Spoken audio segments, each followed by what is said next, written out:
the Strait of Hormuz is supposed to be reopening. Markets noticed the headline quickly. Ship owners did not. On June 15, 2026, Reuters reported that only one LNG tanker had passed through the strait after the U.S.-Iran deal, while shipping companies were still waiting for clearer mine clearance information and other safety details before acting as if the route were normal again.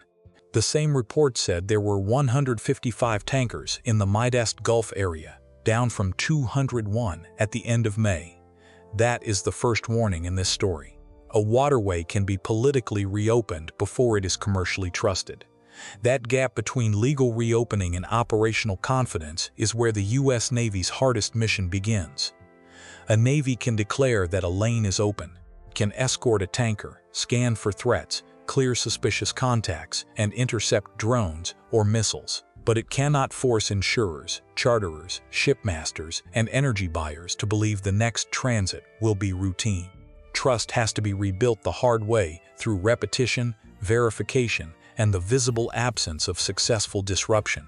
That is the thesis of this briefing.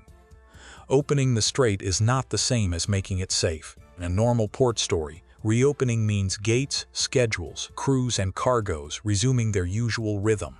In a naval choke point, reopening means something stricter. It means the route has to become believable again to people whose business depends on not being the ship that tests a false sense of safety. There are wars that stay on maps, and there are wars that travel.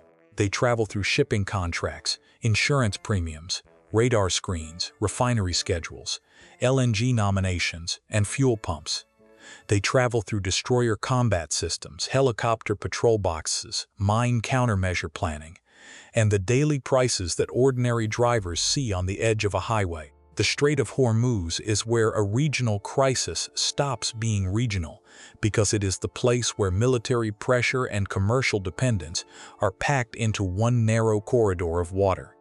At its narrowest point, the strait is only about 21 miles across. That sounds small enough to fit comfortably inside a map graphic, but maps hide what that width means in practice. It means oil tankers, LNG carriers, escorts, patrol aircraft, drones, missiles, mines, and coastal launch sites, all operating inside a space where a local threat can become a global problem with very little warning.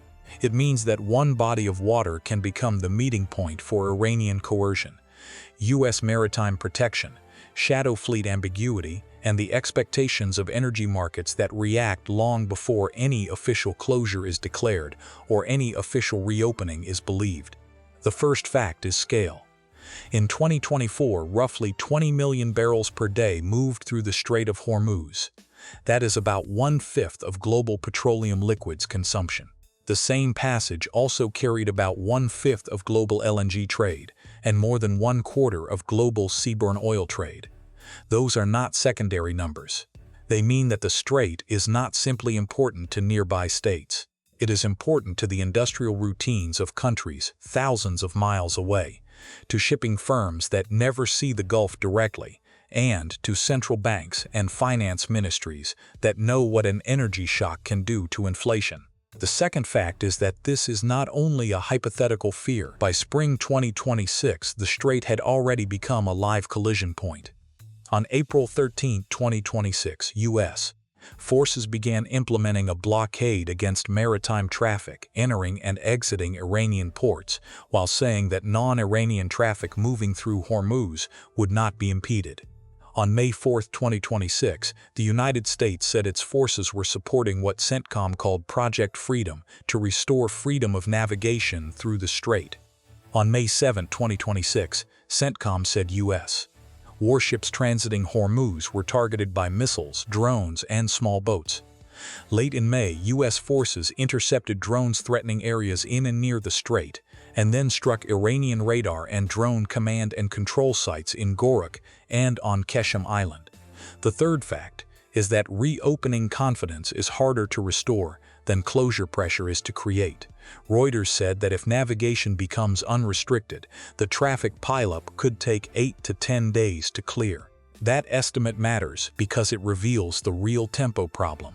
Even after a deal, Even after a political signal, and even after at least one high-profile passage, the route still has to work through backlog, crew caution, insurer caution, and the market's demand for more proof.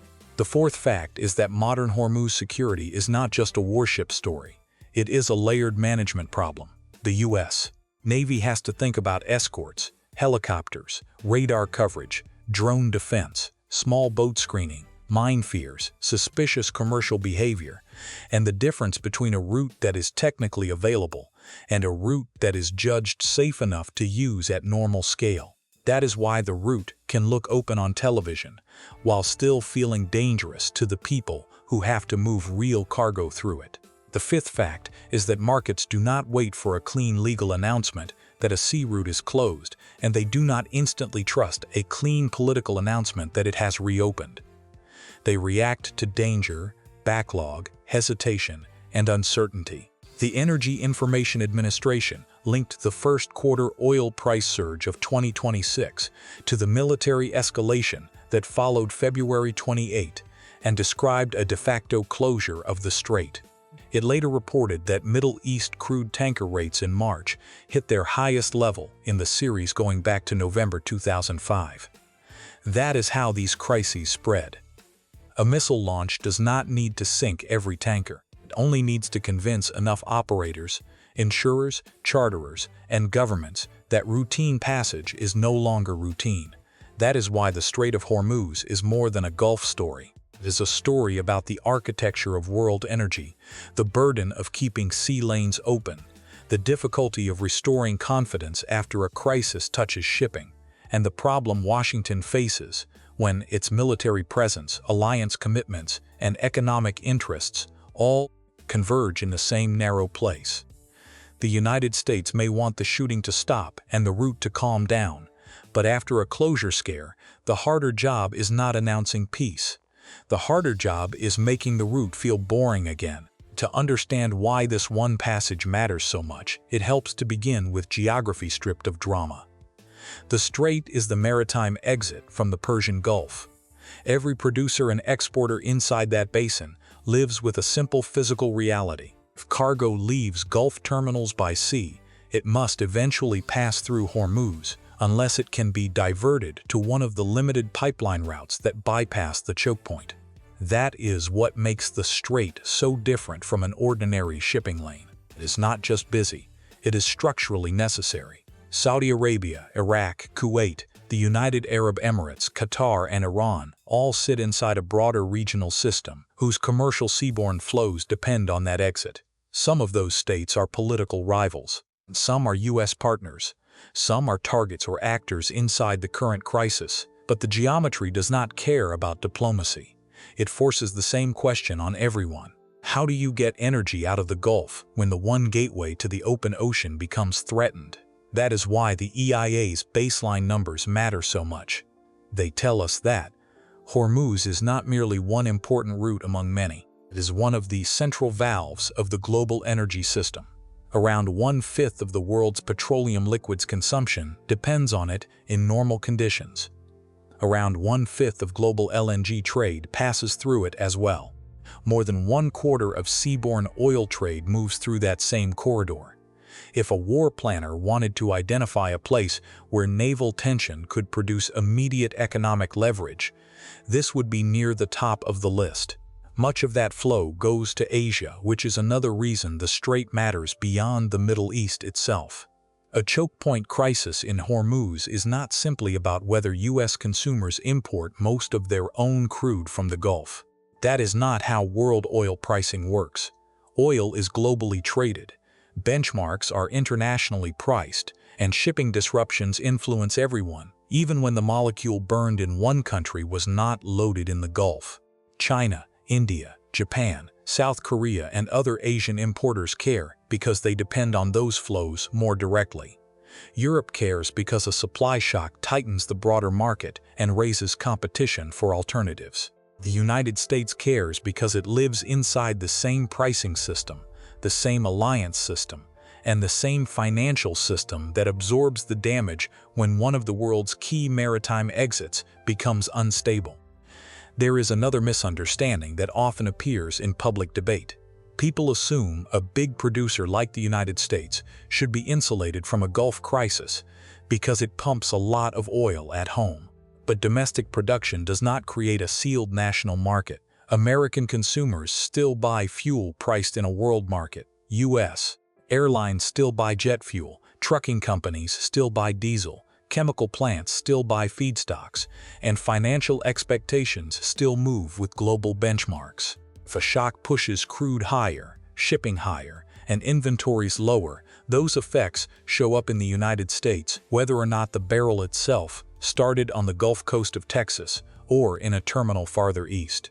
That is also why LNG matters. The Strait is not only an oil artery, it is a major route for natural gas carried in liquefied form. For importers that rely on LNG cargoes, especially in Asia, the security of the Strait is tied to electricity systems, industrial demand, and winter storage decisions. A crisis in Hormuz therefore becomes a broader fuel security problem, not just a crude oil problem. It affects how countries hedge, how traders price seasonal demand, and how much policymakers worry about secondary shocks in power and manufacturing. The obvious answer is bypass. If the route is so risky, why not simply move the energy another way? The short answer is that there are bypass options, but not enough.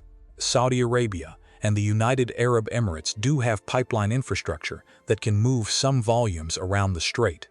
But the EIA is explicit that this capacity is limited. It cannot fully replace the normal volume that moves through Hormuz. In a real disruption, pipelines help, but they do not solve the problem. They reduce some exposure. They do not eliminate it. That limitation matters for two reasons. First, it means that every military planner and every market participant understands there is no easy reroute for the full scale of normal trade. Second, it gives coercive power to any actor capable of threatening the route, even if that actor cannot permanently close it. If you know the bypass is partial, then you know any sustained disruption will force difficult choices somewhere else. Exporters will have to ration throughput. Importers will have to compete harder for replacement barrels. Insurers will demand more compensation for risk.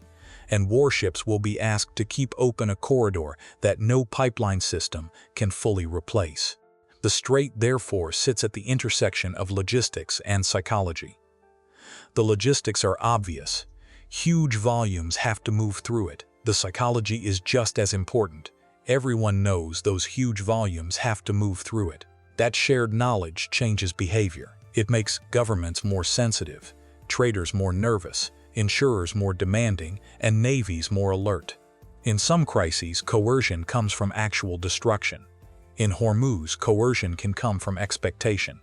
The fear that a route may become unusable can begin moving prices and deployments before the route is completely unusable. This is why Hormuz continues to matter even in a world with more diversified supply than in earlier decades. The choke point remains critical because the traded market still depends on maritime movement at scale. Oil is not just produced, it has to be moved, insured, financed, refined, and delivered. If the movement stage becomes dangerous, the rest of the chain starts to tighten. That is why the World Bank, the IMF, the IEA, and the WTO all had reason to worry in spring 26. They were not reacting to abstract strategy. They were reacting to the vulnerability of a system whose efficiency depends on narrow routes staying usable. It is worth slowing down here, because the phrase critical oil choke point can sound like jargon until it is translated into ordinary practice. Every day, cargoes moving through Hormuz are tied to loading windows, tanker schedules, refinery demand, financing arrangements, and contractual obligations that were built on the assumption of reasonably reliable passage. A choke point is not only a narrow map feature, it is a place where the timing discipline of global trade becomes unusually fragile. If the route slows, backs up, or becomes erratic, the damage is felt not only by whoever was nearest the incident. It is felt across the whole chain that assumed the route would remain predictable. That chain begins on the export side. Gulf producers do not ship abstract barrels. They ship volumes already matched to buyers, delivery programs, and revenue expectations. Delay matters because it changes cash flow, storage pressure, and the credibility of future commitments. A producer that can no longer trust normal maritime outflow is forced to think about allocation, prioritization, and rerouting. That in turn changes how buyers view the security of supply. Even when volume is still moving, the confidence that the system is functioning smoothly begins to weaken. The chain then extends into the tanker market itself. Tanker availability is not infinite, and tanker schedules are not perfectly elastic. If vessels begin to bunch, if war risk clauses change, if crews or owners become more cautious, and if some transits take longer or require additional protective arrangements, then the whole fleet feels tighter. A vessel delayed in the Gulf can affect loading opportunities elsewhere because maritime transport systems are linked by timing. A choke point crisis therefore operates partly through congestion. It does not need perfect denial to become economically painful. It only needs enough disruption to make normal scheduling less normal. The importance of LNG reinforces the same point in a different sector. Liquefied natural gas is not simply another hydrocarbon trade. It is deeply connected to power generation, industrial planning, and seasonal demand management. For buyers that depend on LNG cargoes, uncertainty is itself a cost. Utilities do not like wondering whether fuel will arrive on time in a tense market. Industrial firms do not like planning around delivery assumptions that suddenly feel political and military rather than commercial. When 1/5 of global LNG trade is routed through a threatened choke point, the consequences spread beyond oil pricing into the broader question of fuel security. This is why partial workarounds do not change the underlying strategic fact. Pipelines can help, but pipelines do not recreate the flexibility of normal sea movement at full scale. A pipeline bypass can absorb some volume and reduce panic at the margin. It cannot transform Hormuz into a secondary concern. In some ways, partial bypass can even sharpen the market's sense of exposure because it clarifies exactly how much of the flow remains trapped by the strait. The market then prices not complete helplessness, but a quantifiable remainder of vulnerability. That is still vulnerability. Consider what that means for Asian importers. For many of them, Gulf cargoes are not marginal supply. They are part of the structural fuel picture. If Hormuz becomes unreliable, those states cannot simply shrug and rely on local convenience. They must compete harder for alternatives, draw inventories faster, or accept greater cost. Because several large importers would be looking for alternatives at once, the price effect can become self-reinforcing. This is another way choke point crises spread, not by literal universal shortage on day one, but by synchronized demand for replacement confidence. The same applies to Europe, even if the composition of fuel dependence differs. Europe does not need to be directly dependent on every Gulf cargo for Hormuz to matter. It only needs to live inside a market where tighter supply and higher transport costs spread across pricing benchmarks, substitute cargoes, and industrial expectations. An energy shock in a globally traded system is rarely neat. It reaches by substitution and competition as much as by direct dependency. If Asian buyers bid more aggressively for alternatives because Gulf flows look risky, Europe feels it. If tanker rates surge, Europe feels it. If refined product markets tighten because crude movement becomes harder, Europe feels it. The United States then encounters a different but equally important version of the same reality. It is true that America is less directly dependent on Gulf imports than in earlier eras, but that fact can mislead if it is treated as strategic insulation. The United States still lives inside a world pricing system for oil and fuel. American producers, refiners, airlines, logistics firms, and consumers all experience the consequences of global benchmark moves. The question is not whether the United States can replace every Gulf barrel inside its own territory. The question is whether it can escape the pricing, alliance, and market consequences of Gulf instability. It cannot. This is why Washington's stake in Hormuz is broader than import arithmetic. It is about credibility, Allied resilience, financial stability, and the expectation that the U.S. Navy remains the main maritime force capable of defending access through a crisis. If the route becomes chronically dangerous, the damage is not limited to fuel cost alone. It affects how allies judge American staying power, how markets judge U.S. control of strategic sea lanes, and how adversaries judge the price Washington will pay to preserve international commerce. Choke point crisis therefore becomes a test not only of maritime security, but of geopolitical authority. There is also a temporal dimension that deserves more attention. A route like Hormuz can function as a crisis accelerant because it compresses the delay between military danger and economic effect. Some foreign policy problems take a long time to reach ordinary life. Hormuz does not. Oil benchmarks can move quickly, tanker rates can move quickly, inventory strategies can change quickly, and the public can start feeling the consequences before policymakers have time to settle on a coherent, long-term answer.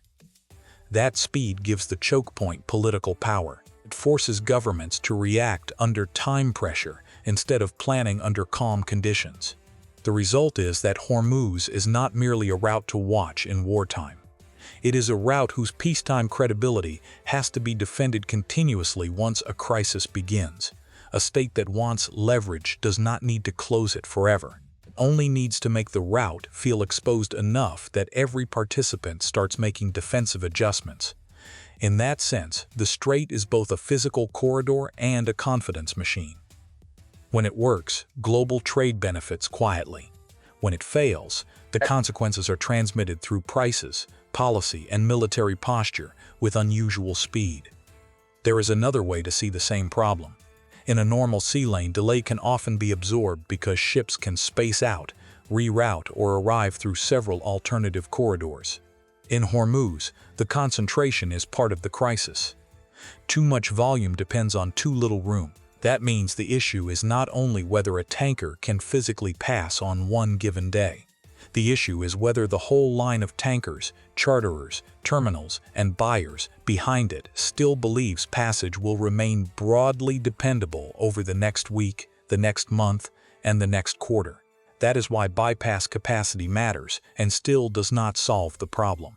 Saudi Arabia and the United Arab Emirates do have routes that can move some volume around the choke point, but the EIA's point is that the bypass remains partial. A partial bypass changes the severity of the shock. It does not erase the leverage created by the route itself. Markets understand that. Exporters understand that. Importers understand that. And once everyone understands that, the choke point keeps its power even before a complete disruption occurs.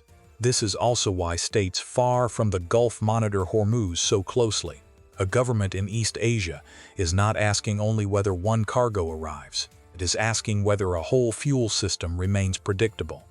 A government in Europe is asking whether tighter Gulf flows will raise competition for alternative cargoes and put more inflationary pressure on economies already sensitive to energy costs. Washington asks a broader question still. If a Gulf disruption hits allies, shipping, inflation, and force posture at the same time, can the United States treat the crisis as merely regional? In practice, it cannot. The strait also matters because it converts military events into civilian consequences with remarkable speed. A political crisis elsewhere might take months to filter into ordinary life. A crisis in Hormuz can start moving crude benchmarks, tanker rates, and insurance costs almost immediately. That means the American consumer, the Indian refiner, the Japanese utility buyer, the European chemical producer, and the Gulf exporter are all linked to the same patch of water, even if they never think about it directly.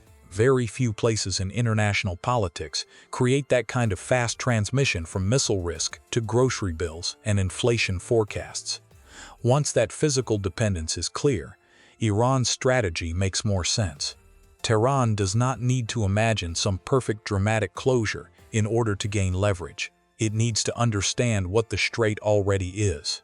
A place where limited pressure can have outsized consequences because everyone knows the route cannot be fully replaced. That is the basic logic of coercion. In Hormuz, you do not need to stop every ship. You need to make passage feel uncertain enough that security costs rise. Commercial behavior changes, and rival governments are forced to respond. That is why a neat phrase like "shut down the strait" can be misleading. It sounds as if there are only two states, open and closed. The real world is messier. There are degrees of pressure, degrees of hesitation, and degrees of degraded confidence. Iran can exploit that gray area.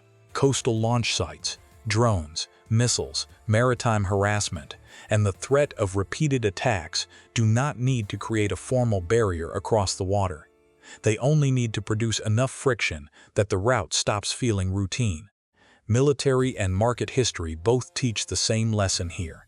Shipping is not just about whether a tanker physically can sail from one point to another. It is about whether the crew will accept the risk, whether the owner can ensure the transit, whether the charterer can tolerate delay, whether the naval situation is clear enough to trust an escort, and whether multiple incidents begin to suggest a pattern rather than a one-off danger. In a major choke point, perception can be operationally decisive. Iran's pressure strategy takes advantage of that. A threat can come from the coast. It can come from an unmanned system. It can come from a missile battery, a radar network, a fast boat, or the possibility that a vessel will be challenged in ways that are hard to predict and expensive to counter. The important point is not simply the individual weapon. It is the layering. The more possible threat directions there are, the more complicated route protection becomes.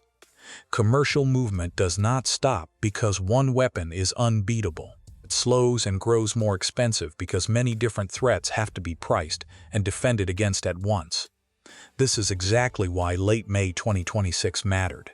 CENTCOM said U.S. forces intercepted 5 one-way attack drones threatening areas in and near the Strait of Hormuz and prevented a 6th launch from Bandar Abbas. A few days later, CENTCOM said it conducted self-defense strikes on Iranian radar and drone command and control sites in Goruk and on Keshem Island. Those details matter because they show the mechanics of pressure. The danger did not exist as a vague theory. It existed in launch points, control nodes, and attempted attacks aimed at threatening ships transiting regional waters. Goruk and Keshem are not famous names for most viewers, but that is precisely why they matter in a naval documentary. A maritime crisis is rarely driven only by the visible ships at sea. It is driven by the land-based systems that watch them, queue against them, threaten them, and create the conditions under which commercial captains begin to doubt whether a normal passage is really normal anymore. The coastline facing Hormuz is not background. It is part of the weapons architecture of the crisis. The same is true of drones.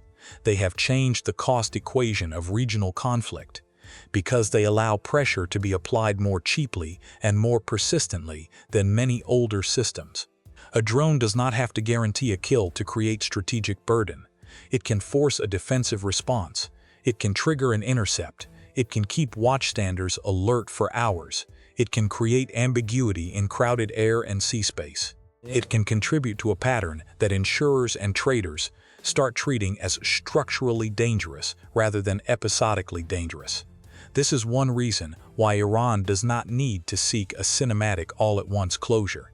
A fully declared closure would be politically clear, militarily escalatory, and easier for adversaries to describe as a direct challenge requiring major response. Pressure below that threshold can sometimes achieve more. It can wear down nerves, move prices, and complicate naval protection without forcing every actor to acknowledge that a formal new war phase has begun.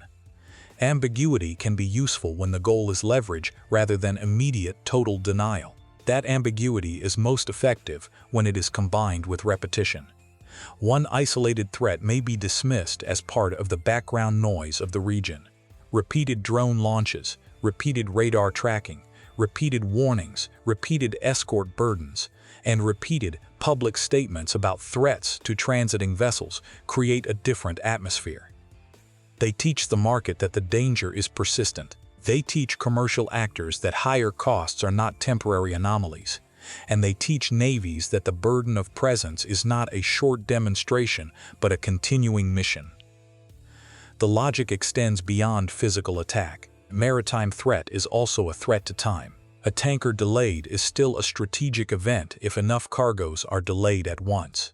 A vessel backlog, inspection burden, rerouting decision, or prolonged caution from shipping firms can push up rates and feed the same economic pressure that a kinetic attack would have created more dramatically. That is why tanker rates matter so much in this story. They are one of the clearest signals that coercion is already affecting behavior. The EIA's March 2026 tanker rate report captured this well. Rates for Middle East crude tankers surged to a multi-decade high, driven by closure risk, vessel backlog, and war risk insurance pressure. Those are commercial words, but they describe military success of a sort. If a threatened choke point becomes meaningfully more expensive to traverse, then whoever generated the threat has already changed the system. The route may still be open on paper, but it is no longer functioning with normal confidence. Notice how little of this requires a total battlefield victory. Iran does not need to prove it can permanently seal the Gulf shut. It only needs to prove that it can make the cost of open passage uncomfortably high and the risk of complacency politically unacceptable. That is the essence of pressure strategy in a choke point. It is a campaign of insurance, delay, threat saturation, and selective confrontation designed to turn geography into leverage. That also explains why navies talk so often about freedom of navigation rather than just traffic volume. In a place like Hormuz, freedom of navigation is not a symbolic phrase. It means commercial actors believe they can move without being forced into a wartime operating model. The moment shipping begins to depend on constant military protection, emergency insurance pricing, and daily threat bulletins, freedom is already under strain even if the waterway is not fully sealed. Iran understands that the burden falls on its adversaries. Coastal positions are cheaper to sustain than permanent escort operations. Attack systems can be cheaper than the defenses they provoke. A state willing to live with more ambiguity and volatility may gain leverage over states that depend on predictability. In that sense, the pressure strategy is not merely military. It is political economy by other means. It uses the market's preference for certainty as a target. That preference for certainty is exactly what makes coercion below the threshold of formal closure so useful. Shipping companies, insurers, and traders are not paid to prove bravery. They are paid to move cargo at tolerable cost. If the route begins to require emergency attention, elevated insurance, and constant military updates, then it has already become less attractive, even if it is technically still open. That is why a strategy based on repeated threat can be so effective. It transforms an ordinary transit into an exceptional one. There is also a signaling advantage in partial disruption.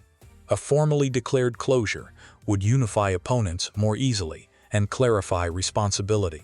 Repeated threat activity, attempted launches, and rising transit costs can create almost as much pressure while preserving more room for ambiguity.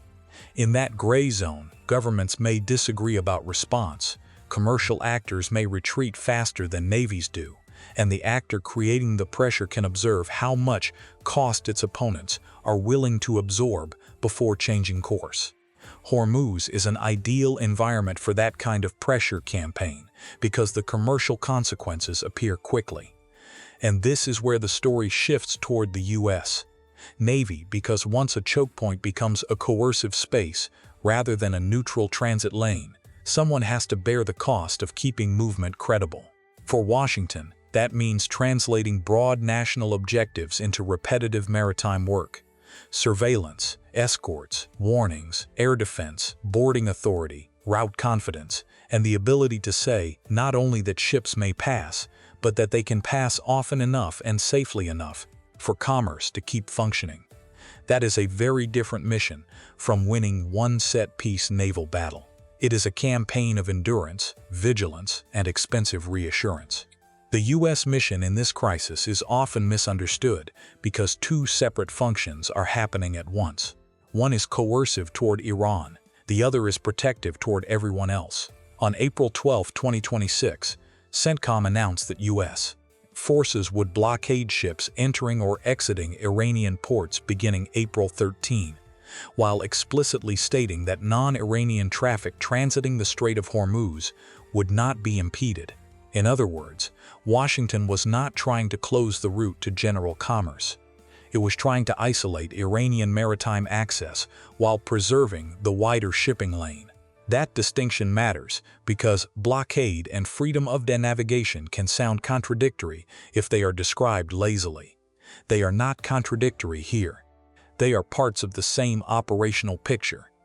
The United States was attempting to constrain Iranian port traffic while also preventing the broader choke point from collapsing into a general commercial shutdown. One part of the mission says no to one class of maritime movement.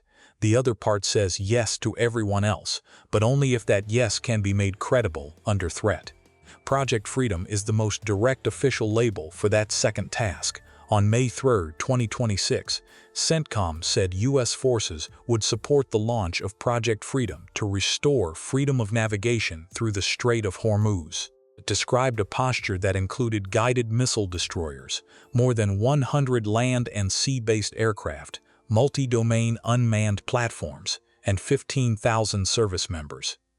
That is not the footprint of a symbolic patrol. It is the footprint of a major maritime security operation built around persistent presence, detection, response, and the ability to absorb repeated demands over time. A destroyer escort in this environment is doing more than physically accompany a ship from one coordinate to another. It is providing radar coverage, missile defense, command and control, communication relay, and confidence.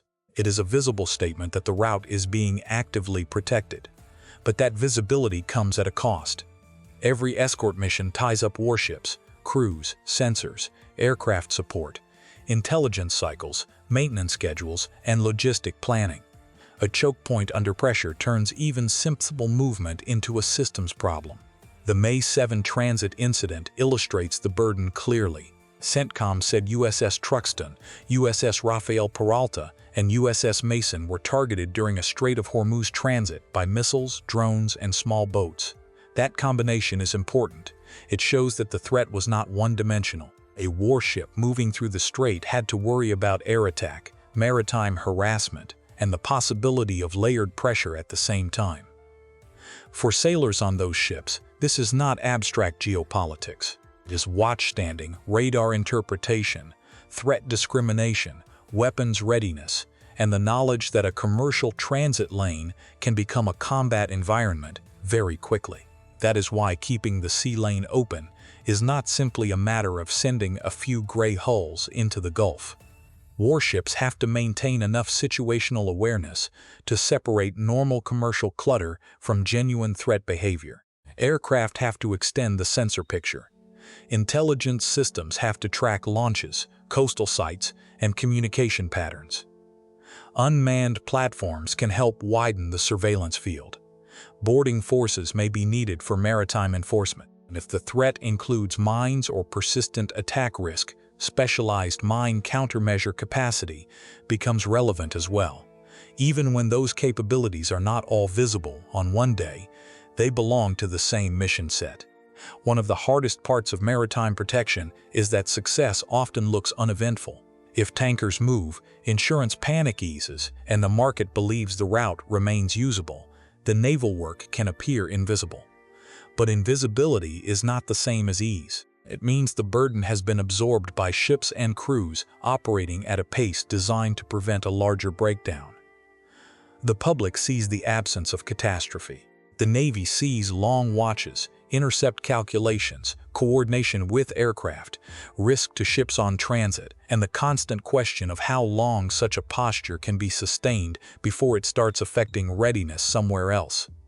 This is also where manpower matters. 15,000 service members, as CENTCOM described in the Project Freedom context, is a reminder that maritime security is not one ship and one commander. It is a network of people across decks, bridges, combat information centers, maintenance shops, intelligence cells, flight crews, communications nodes, and staffs that translate broad policy into hourly operational decisions. Commercial viewers often imagine that a warship is a self-contained answer to a sea lane problem. In reality, every protected transit depends on a much wider ecosystem. The burden is amplified by the fact that Hormuz is not a remote, empty ocean. It is crowded water close to shore, politically charged, and full of commercial movement. That makes every tactical decision more difficult. A destroyer cannot treat every radar contact as hostile. It must sort, identify, and respond within a mixed environment where civilian and military signatures can overlap. A drone defense problem in open ocean is already challenging. A drone defense problem near a busy choke point with nearby coastlines and commercial traffic is far more demanding. This is why escort missions become sensor-intensive, and why freedom of navigation operations in contested environments are never just about seamanship. They are about battle management, which contact matters, which track is climbing into the threat picture, which small boat is routine and which is not, which radar behavior suggests queuing for an attack, which commercial vessel needs reassurance, which unit is responsible for which slice of the defensive envelope. That is the daily grammar of a naval mission that must look calm from the outside, even when it is tactically tense on the inside. There is a broader strategic reason the United States accepts this burden. If Washington allows a choke point like Hormuz to become effectively unusable, it is not just losing control of a local corridor. It is conceding that a regional actor can rewrite the terms of global commerce through pressure at sea. That would affect U.S. credibility with partners, the confidence of commercial shipping, and the wider belief that the U.S. Navy can still guarantee basic access through one of the world's central energy routes. For a maritime power, that kind of concession is costly, even if no formal war declaration follows. But the burden also creates a trap. The more the United States commits to protecting the route, the more exposed its ships and forces become to the very escalation it is trying to contain. Escorts create targets. Persistent presence creates wear. Intercepts consume readiness. Strikes against launch infrastructure create political repercussions. Maritime security operations designed to prevent a wider war can therefore become stepping stones toward deeper involvement if the threat continues to grow. Hormuz is a place where restraint and escalation are often separated by only a few incidents. That is why April and May 2026 matter so much. They showed the United States already performing the classic functions of a power that cannot ignore the route, enforcing maritime pressure on Iran, protecting non-Iranian transit, assigning major force packages to regional navigation security, and responding kinetically when drone and radar networks threaten ships at sea. The question is no longer whether Washington cares about Hormuz. The question is how much further the crisis can stretch that commitment before an escort mission becomes something larger. To understand how large the commitment already is, it helps to think about routine rather than headline. A protected route requires more than a destroyer near a tanker. It requires tracking which ships are transiting, what the air picture looks like, which coastal systems are active, what intelligence says about launch activity, what rules of engagement apply, and how long ships and aircraft can sustain the pace. A choke point crisis is therefore not solved by one dramatic deployment. It is managed through repetition, and repetition is what makes the mission expensive. That repetition creates a sustainability problem. Crews fatigue, ships need maintenance, aircraft need turnaround. Intercepts consume readiness even when they are tactically successful. If the route remains dangerous for long enough, then the mission starts to compete with other global naval demands. In other words, the price of keeping Hormuz credible is not paid only in the Gulf. It is also paid in the opportunity cost of what those same ships, aircraft, and crews cannot be doing elsewhere. And yet Hormuz cannot be understood only through the lens of ships and oil. The wider regional war keeps refilling the crisis with political energy. That is where Gaza enters the story. Not as the title and not as a separate documentary pretending to be unrelated, but as one of the major war fronts, shaping the atmosphere in which the strait is being contested. Gaza matters because it is the part of the regional crisis that keeps emotions high, diplomacy unstable, and escalation incentives alive across multiple theaters at once. By late May 2026, reporting said Prime Minister Benjamin Netanyahu had directed Israeli forces toward much wider control inside Gaza, with coverage describing a move toward roughly 70% control. Whether or not that exact figure remains stable, day-to-day is less important than what it signals. It signals that the Gaza war was not quietly winding down. It was still expanding in territorial and political terms. That matters because a war that remains active in Gaza continues to shape Iranian rhetoric, proxy calculations, Arab state diplomacy, and U.S. regional force posture. For Iran and the groups aligned with it, Gaza is not merely one battlefield. It is the moral and political core of the current regional narrative. Pressure against Israel, pressure against U.S. presence, pressure on Red Sea and Gulf shipping, and pressure through allied armed groups all become easier to justify domestically and regionally when Gaza remains an active and highly visible war. It does not mean every move in Hormuz is a direct extension of battlefield decisions in Gaza. It means Gaza keeps the broader escalation ecosystem alive. This matters for Washington because the United States is trying to do several difficult things at once. It is trying to support Israel politically and militarily. It is trying to prevent that support from becoming an uncontrollable regional chain reaction. It is trying to protect U.S. forces and shipping, and it is trying to keep global markets from treating the entire Middle East as one widening war zone.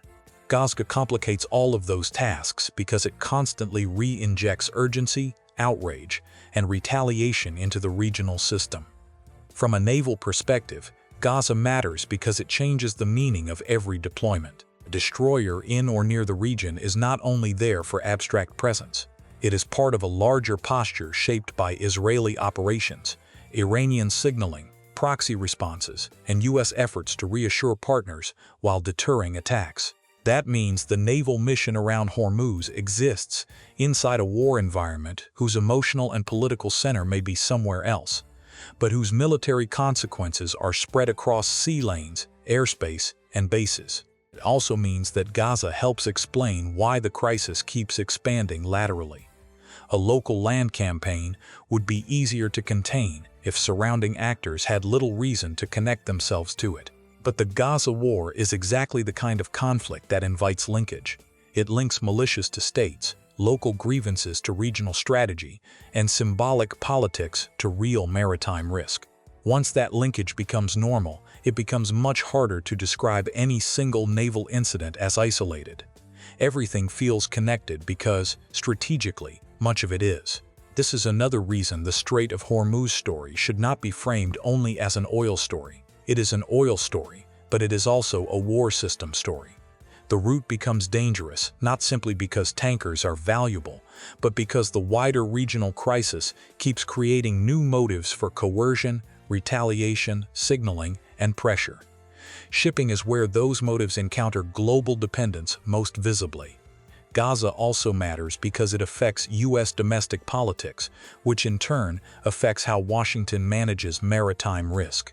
A government facing pressure over Middle East policy at home is not making naval decisions in a vacuum. Every strike, escort mission, or reported confrontation exists inside a broader argument about support for Israel, regional escalation, oil prices, inflation, and the danger of another open-ended American entanglement. In other words, the war in Gaza does not just change the region. It changes the political context in which the United States decides how much risk to accept at sea. There is a tendency in some analysis to treat maritime security as cleaner and more technical than land war. But in this crisis, the two are entangled. A land war in Gaza changes regional incentives. Those incentives shape proxy behavior and Iranian posture. That posture helps define the threat environment around Hormuz. And the threat environment around Hormuz then changes oil prices, tanker rates, and the domestic political cost of U.S. policy. The loop is not perfect, and it is not instant, but it is real. That is why a naval briefing room episode on Hormuz cannot simply skip Gaza. The audience would miss the political engine driving the wider conflict. At the same time, Gaza should not be the whole frame, because then the specifically maritime question gets lost. The point is to see the relationship clearly. Gaza is one chapter in the larger regional crisis. Hormuz is one of the points where that crisis becomes impossible for major powers to ignore. The same relationship explains why Lebanon matters so much, even though it sits far from the strait itself. Northern escalation does not change the width of Hormuz or the number of tankers waiting to pass. What it changes is the probability that the whole region is sliding into a broader conflict. Markets respond to that probability. So do navies. If Lebanon worsens while Gaza remains active and shipping remains threatened, then every effort to describe the Gulf crisis as limited becomes harder to sustain. That is why U.S. diplomacy keeps trying to contain the northern front. Washington is not simply chasing ceasefire language for its own sake. It is trying to prevent another active theater from amplifying the same crisis that is already hitting energy routes and force posture. In a multi-front regional conflict, maritime reassurance becomes harder, because every new front adds uncertainty, political pressure, and fresh reasons for retaliation elsewhere. If Gaza is the political center of gravity in one sense, Lebanon and Hezbollah are one of the most dangerous escalation hinges in another. The Northern Front matters to Washington because it threatens to turn an already broad regional crisis into a genuinely wider war with more fronts, more missile exchange, more U.S. diplomatic exposure, and more strain on already active U.S. military commitments. A flare-up in Lebanon does not occur in a vacuum.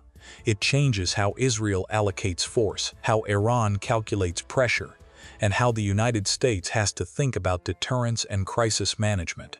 Reporting in early June 2026 captured this fragility well. Axios said U.S. officials were still pushing for a Lebanon ceasefire while Israel considered possible strikes around Beirut, and then reported Hezbollah rejecting ceasefire terms. That is the kind of sequence diplomats fear, because it suggests the existence of a process without the existence of durable agreement. On paper, there is a containment effort. In practice, there is still a pathway to renewed escalation. Why does that matter for Hormuz? Because every widening front increases the chance that maritime pressure becomes part of a broader retaliatory logic rather than a standalone bargaining tactic. Fighting on Israel's northern border expands. Iran and groups aligned with it have more reason to widen pressure elsewhere, including against shipping, U.S. assets, and symbolic targets tied to commerce and force projection. Northern war therefore feeds the same atmosphere of region-wide risk that already makes the Gulf more unstable. Lebanon also matters because it changes the U.S. diplomatic load. Washington is not only trying to manage one war and one sea lane, it is trying to manage multiple linked escalatory tracks at once.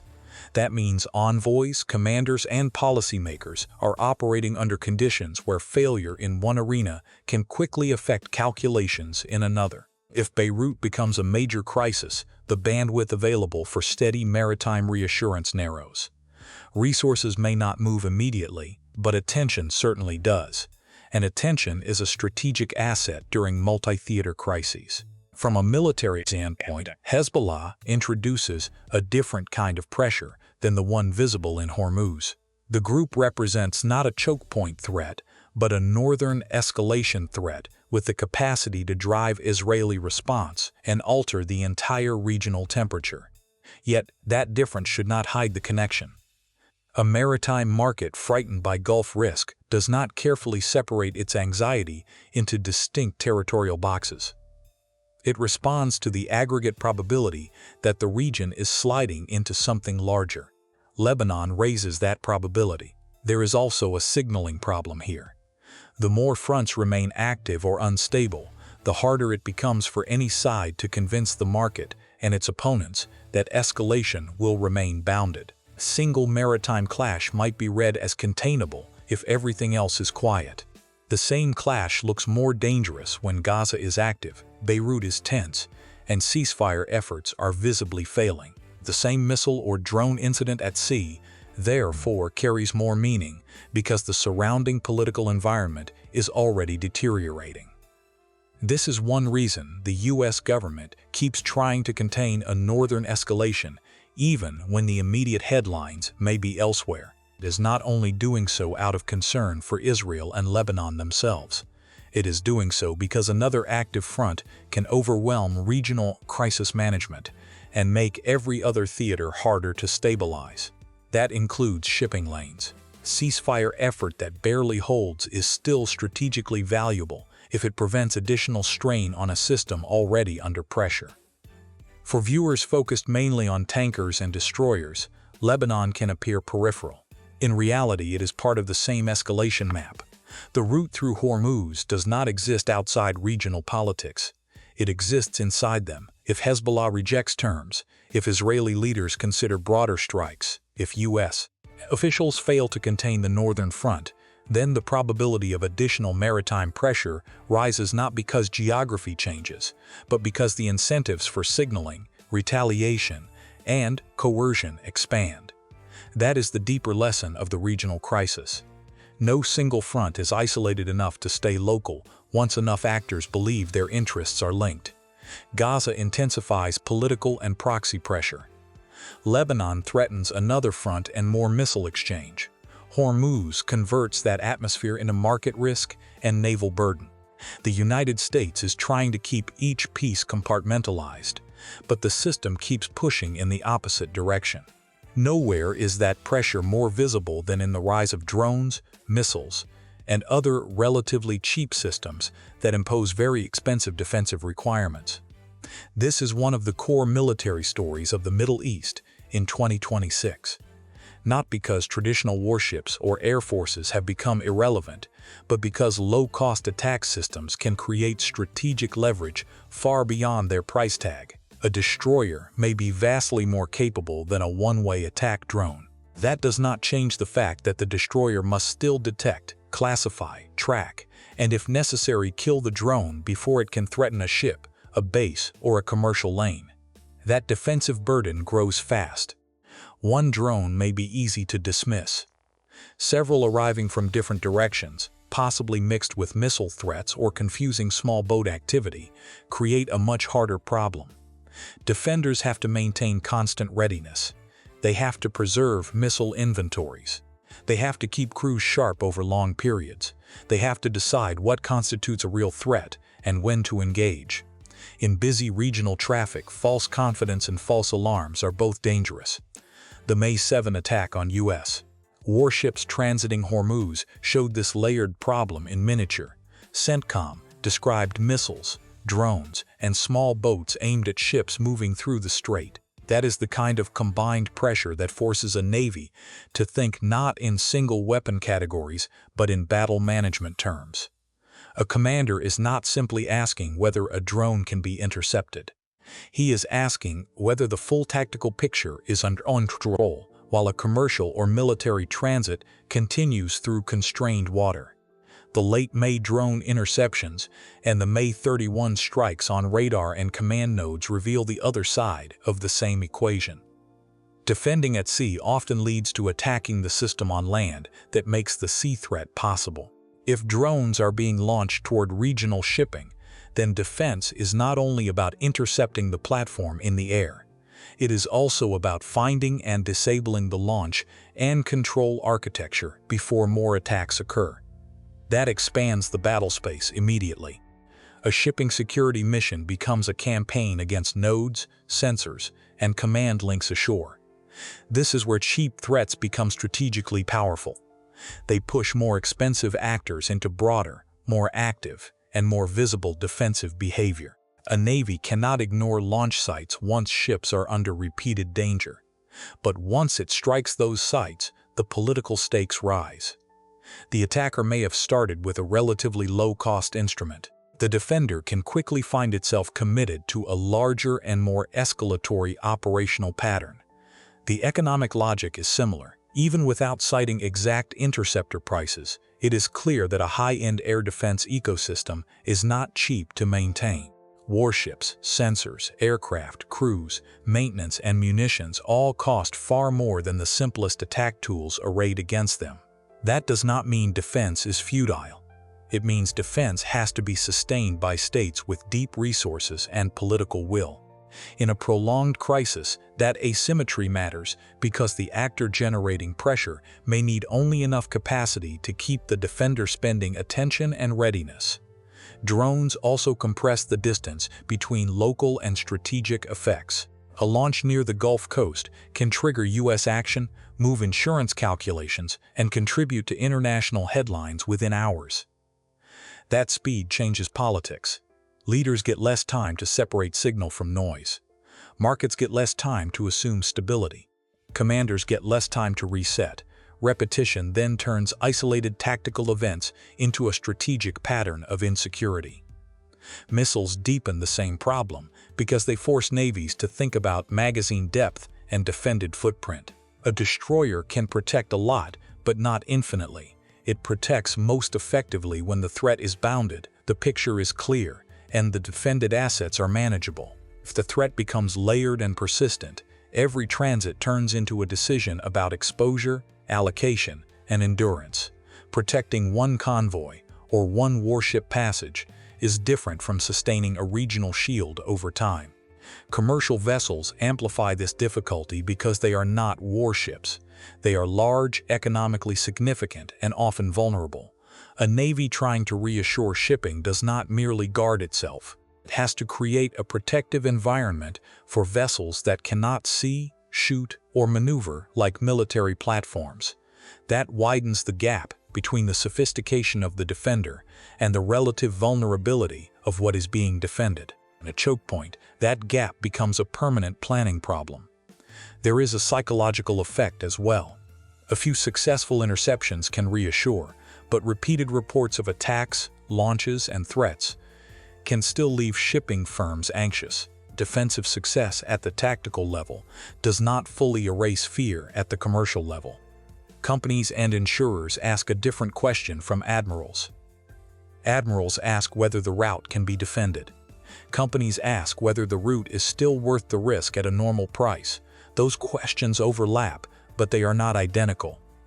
For the United States, drones and missiles therefore create a dual burden. They demand operational vigilance, and they create strategic choice pressure. How many incidents are tolerable before escort missions expand? How much retaliatory strike activity is acceptable before the mission becomes openly warlike? How much risk to commercial movement is acceptable before allies and importers begin to doubt U.S. control?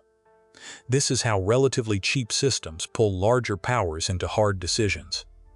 They do not need to destroy the defender outright. They only need to make passivity look too costly. That is why the drone story is so central to the wider Middle East crisis. It is not a side note or a clickbait add-on.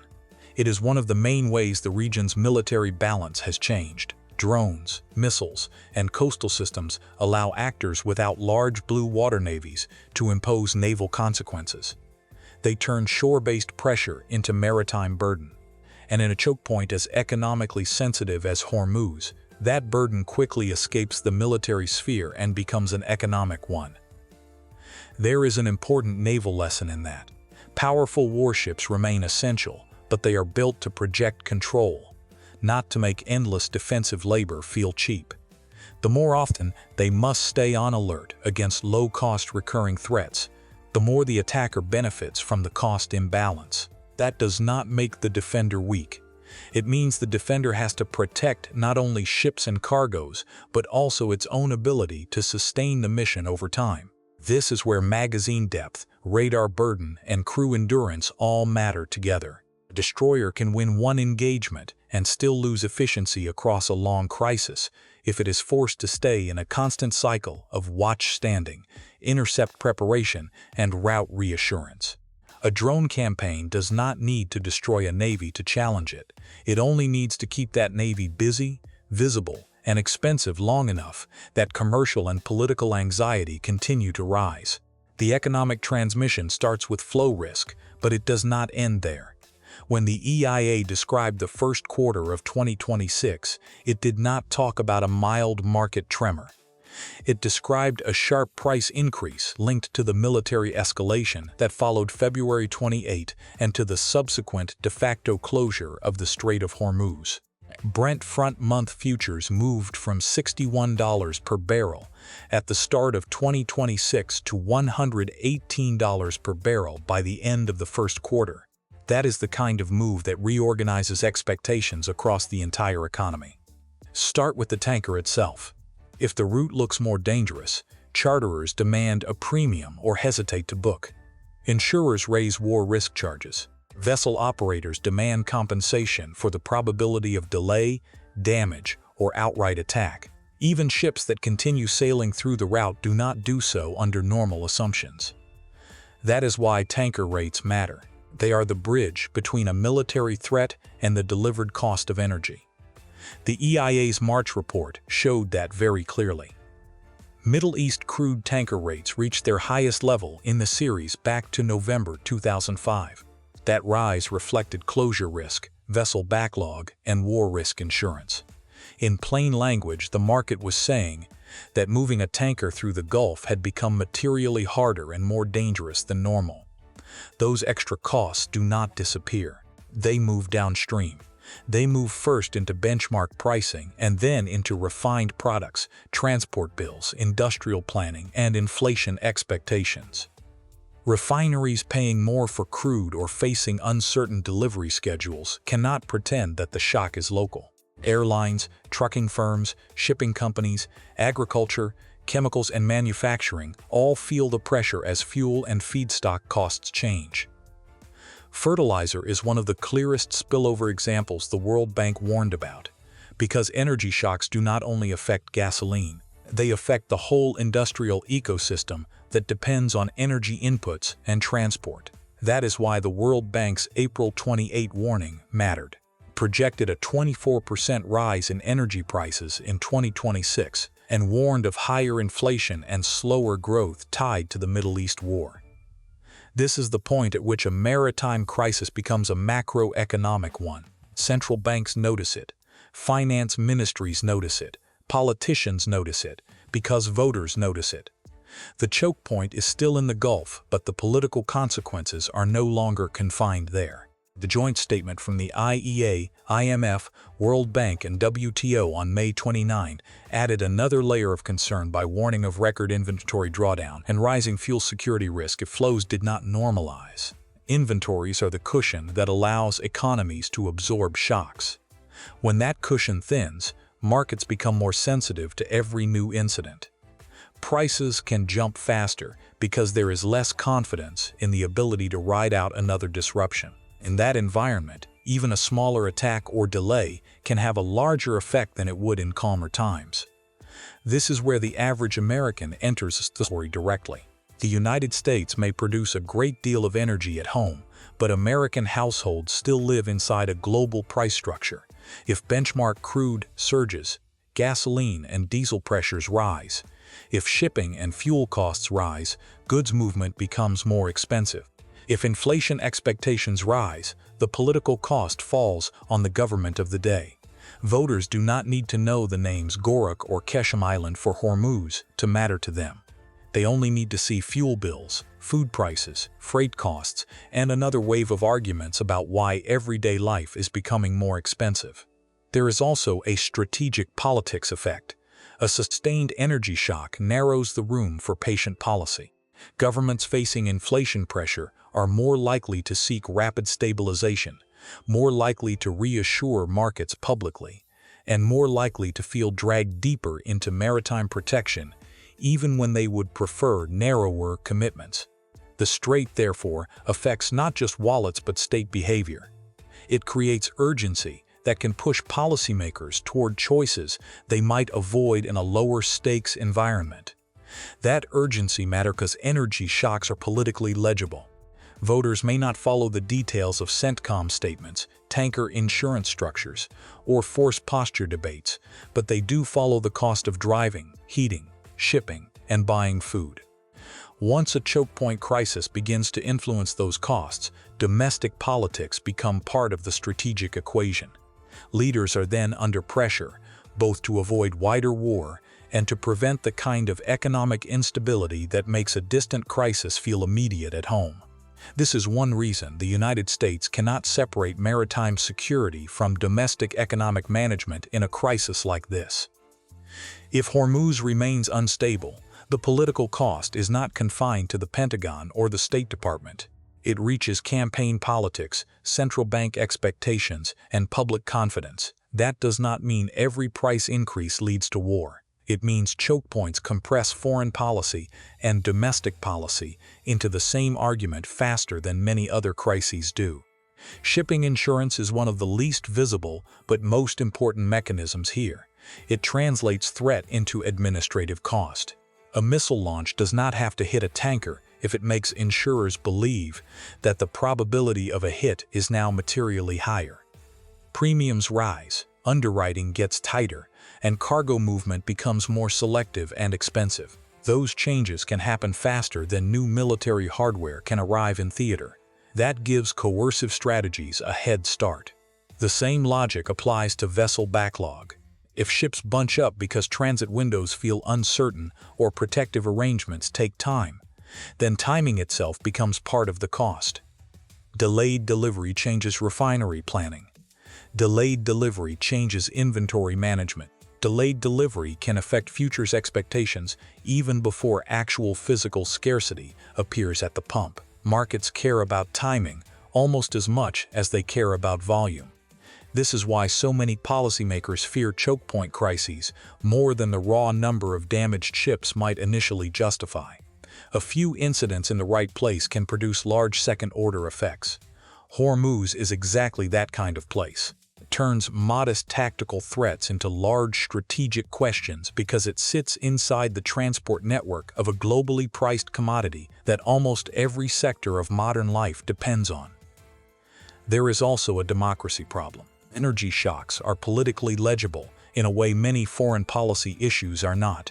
Citizens may not follow ceasefire negotiations or understand naval doctrine, but they understand fuel prices and inflation. That means a crisis in Hormuz can become a domestic American issue very quickly. It enters election season debates, congressional arguments, media coverage, and public frustration. Once that happens, leaders can find themselves under pressure both to avoid war and to prevent the economic conditions that make war seem impossible to ignore. This is another reason the United States cannot simply announce that the region should calm down and step away. Too much of the global economy is still connected to this route. Too much U.S. force posture is already in and around the theater. Too many allied economies depend more directly on the flows than Washington does, and too many domestic political costs emerge if the route is allowed to feel chronically insecure. America may not be the only power that cares about Hormuz, but it remains the power most expected to do something when Hormuz becomes dangerous. That expectation has practical consequences before any final escalation threshold is crossed. The moment a route like Hormuz becomes contested, Washington is asked to perform several roles at once. It must reassure allies that the route will not simply be abandoned to intimidation. It must reassure commercial actors that transit still has a protector. It must signal to Iran that pressure will not be cost-free. It must signal to domestic audiences that it is neither asleep nor recklessly eager for a wider war. And it must do all of that while operating forces in a theater where every additional deployment or strike increases the chance of another incident. This is what makes choke point security such a difficult category of mission. It is not pure deterrence because the threats are already active. It is not pure warfighting because the route is still supposed to function for commerce. It is not pure diplomacy because ships and aircraft are doing daily tactical work. And it is not pure economic policy, even though the most politically visible consequences may be economic. Hormuz forces all of those logics into the same frame. That is why seemingly limited incidents there can carry disproportionate weight. A prolonged escort regime is a good example. At first glance, Escort sounds simple. A powerful navy accompanies commercial movement and deters interference. In practice, a prolonged escort regime is a commitment to visible exposure. It means warships spend more time near the threat.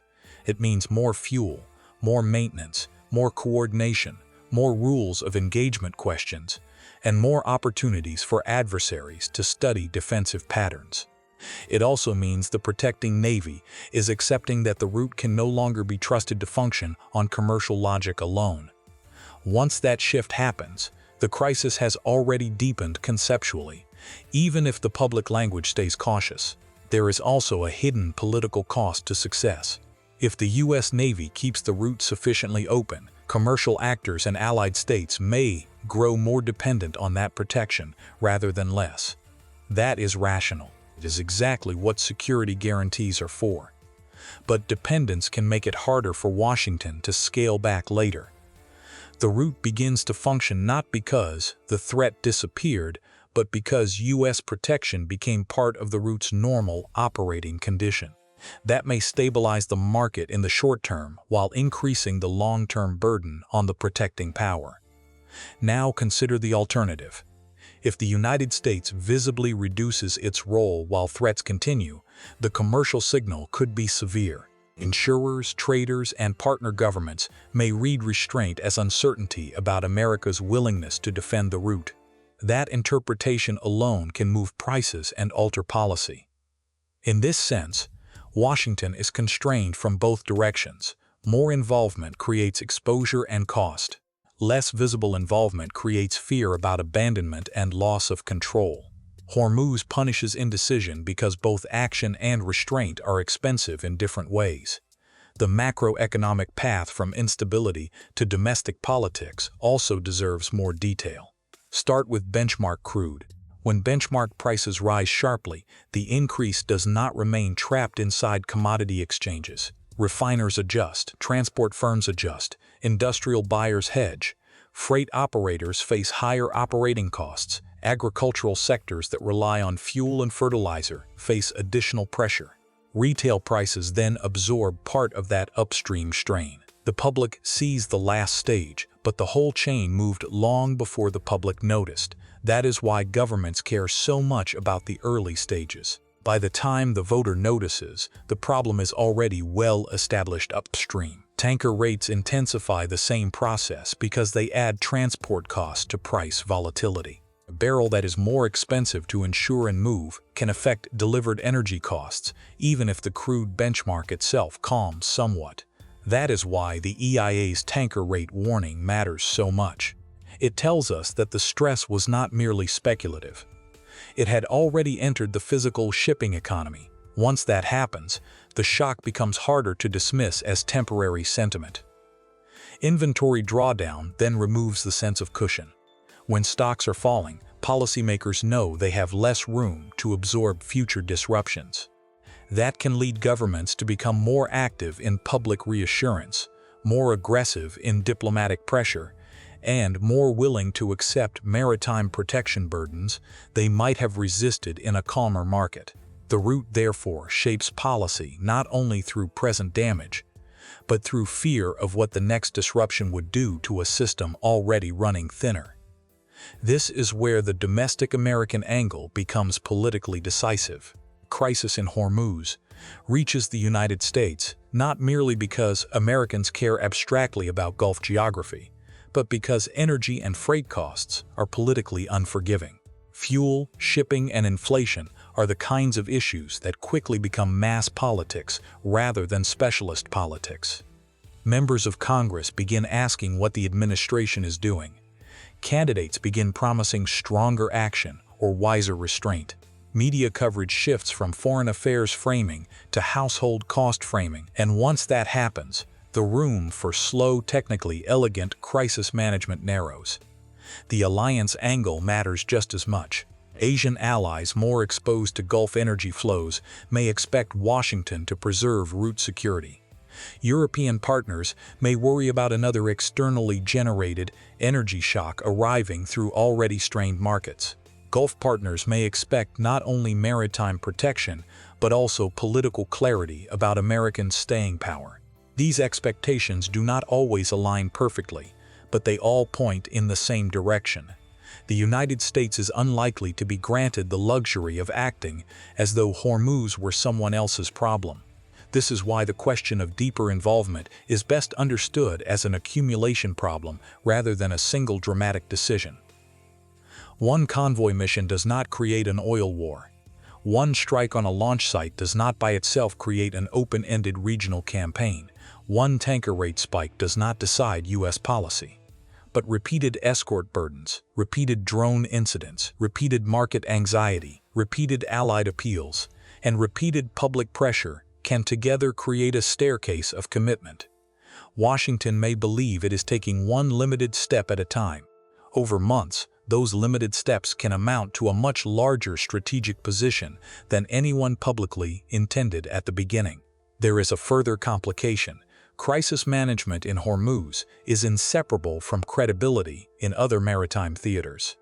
If Washington is seen as unable or unwilling to defend one of the world's central energy routes, that judgment may influence how allies and rivals think about U.S. maritime commitments elsewhere. For a global naval power, reputational effects matter. They do not decide everything, but they shape how much adversaries think can be demanded through pressure, and how much allies think can still be trusted under strain. That means the route's significance exceeds the immediate value of the cargo moving through it on any one day. All of this helps explain why even a limited maritime security mission can feel strategically heavy. The protecting power is not only defending the ships in front of it. It is defending the broader assumption that a critical global choke point will not be permanently subordinated to coercion. That assumption has commercial value, allied value, and reputational value. Once it is challenged, the military effort required to restore confidence may extend well beyond the immediate tactical threat. And that is before we reach the most dangerous possibility, which is not simply a higher oil price, but a perception that the regional system is losing its boundaries. If shipping is threatened, Gaza is active, Lebanon is unstable, and U.S. ships are already intercepting drones and striking launch infrastructure, then each additional incident arrives in a context where everyone is primed to fear the next step. Markets become more nervous, states become more reactive, navies become more exposed. This is how a route that begins as a commercial corridor becomes a strategic center of gravity. Before turning to the final escalation scenarios, it is worth thinking through what a prolonged disruption would actually look like in sequence. It would probably not begin with a sudden emptying of gas stations or a universally recognized announcement that the world had entered an oil war. It would begin with deteriorating confidence. Traders would start pricing not just the present level of danger, but the probability that the next week or month would be worse. Shipping firms would ask whether the route remained worth normal commercial assumptions. Insurers would raise premiums or narrow terms. Governments would begin reviewing stocks and public messaging. The crisis would deepen through the gradual replacement of ordinary confidence with guarded contingency planning. Stage 1 of that process is financial rather than physical. Price moves arrive before true shortage in many cases because the market is trying to price the possibility of shortage. A refiner that fears future delay may bid more aggressively today. A utility buyer worried about LNG disruption may accept higher prices sooner rather than wait for tighter conditions later. A tanker owner facing greater risk may demand more money to sail. These decisions are rational at the level of each actor, but together they pull the market into a more expensive and more anxious equilibrium. Stage 2 is logistical strain. Once shipping schedules become less certain, the whole chain behind them begins to wobble. Tankers queue differently. Ports prepare for irregular arrivals. Buyers worry about timing rather than just volume. Cargoes that would once have been planned calmly become objects of competition. If several importers begin adjusting in the same direction, the problem compounds. A choke point crisis therefore behaves like a force multiplier. It makes everyone more sensitive to the same uncertainty at the same time. Stage 3 is strategic stock management. Governments and firms begin paying closer attention to inventories, and inventories change the psychology of crisis. When stocks are comfortable, the argument for patience is easier to sustain. When drawdown becomes severe or politically visible, the pressure for action rises. That is why the May 29 joint warning about record inventory drawdown matters so much. It suggests a world in which the margin for error is shrinking. In that world, every new incident in Hormuz carries more weight because there is less cushion left to absorb another shock. Stage 4 is domestic transmission. Rising crude, rising tanker rates, and rising war risk premiums eventually become arguments about household costs, inflation, industrial competitiveness, and political management. Americans feel that through fuel, freight, and price expectations. Other countries feel it through even sharper channels if they depend more directly on Gulf energy. At this point, a choke point crisis is no longer simply a maritime security issue. It becomes a whole-of-government issue because central banks, finance ministries, energy ministries, and elected leaders all become participants in the same debate. The United States is affected in a distinctive way. Its domestic production base gives it more resilience than many countries, but resilience is not immunity. The United States still buys and sells inside a global system. American crude producers do not live outside benchmark logic. U.S. refiners do not live outside international price shifts. Consumers certainly do not live outside them. If the global price structure is shocked, then America experiences that shock, even if the physical molecule reaching one refinery did not pass through Hormuz. This is the key reason why claims that America can simply ignore Gulf disruption because it produces more at home are strategically shallow. There is a military version of the same misunderstanding. Some people assume the U.S. Navy can keep the route open and that this settles the question, but what does keep open actually mean? Does it mean every tanker sails on time at normal cost? Does it mean warships can guarantee that no attack will ever occur? Does it mean markets return instantly to calm once escorts are visible?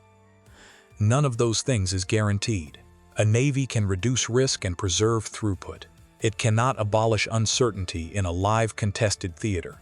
That means even a strong naval response can coexist with significant economic pain. This is why the phrase oil war can be both useful and misleading.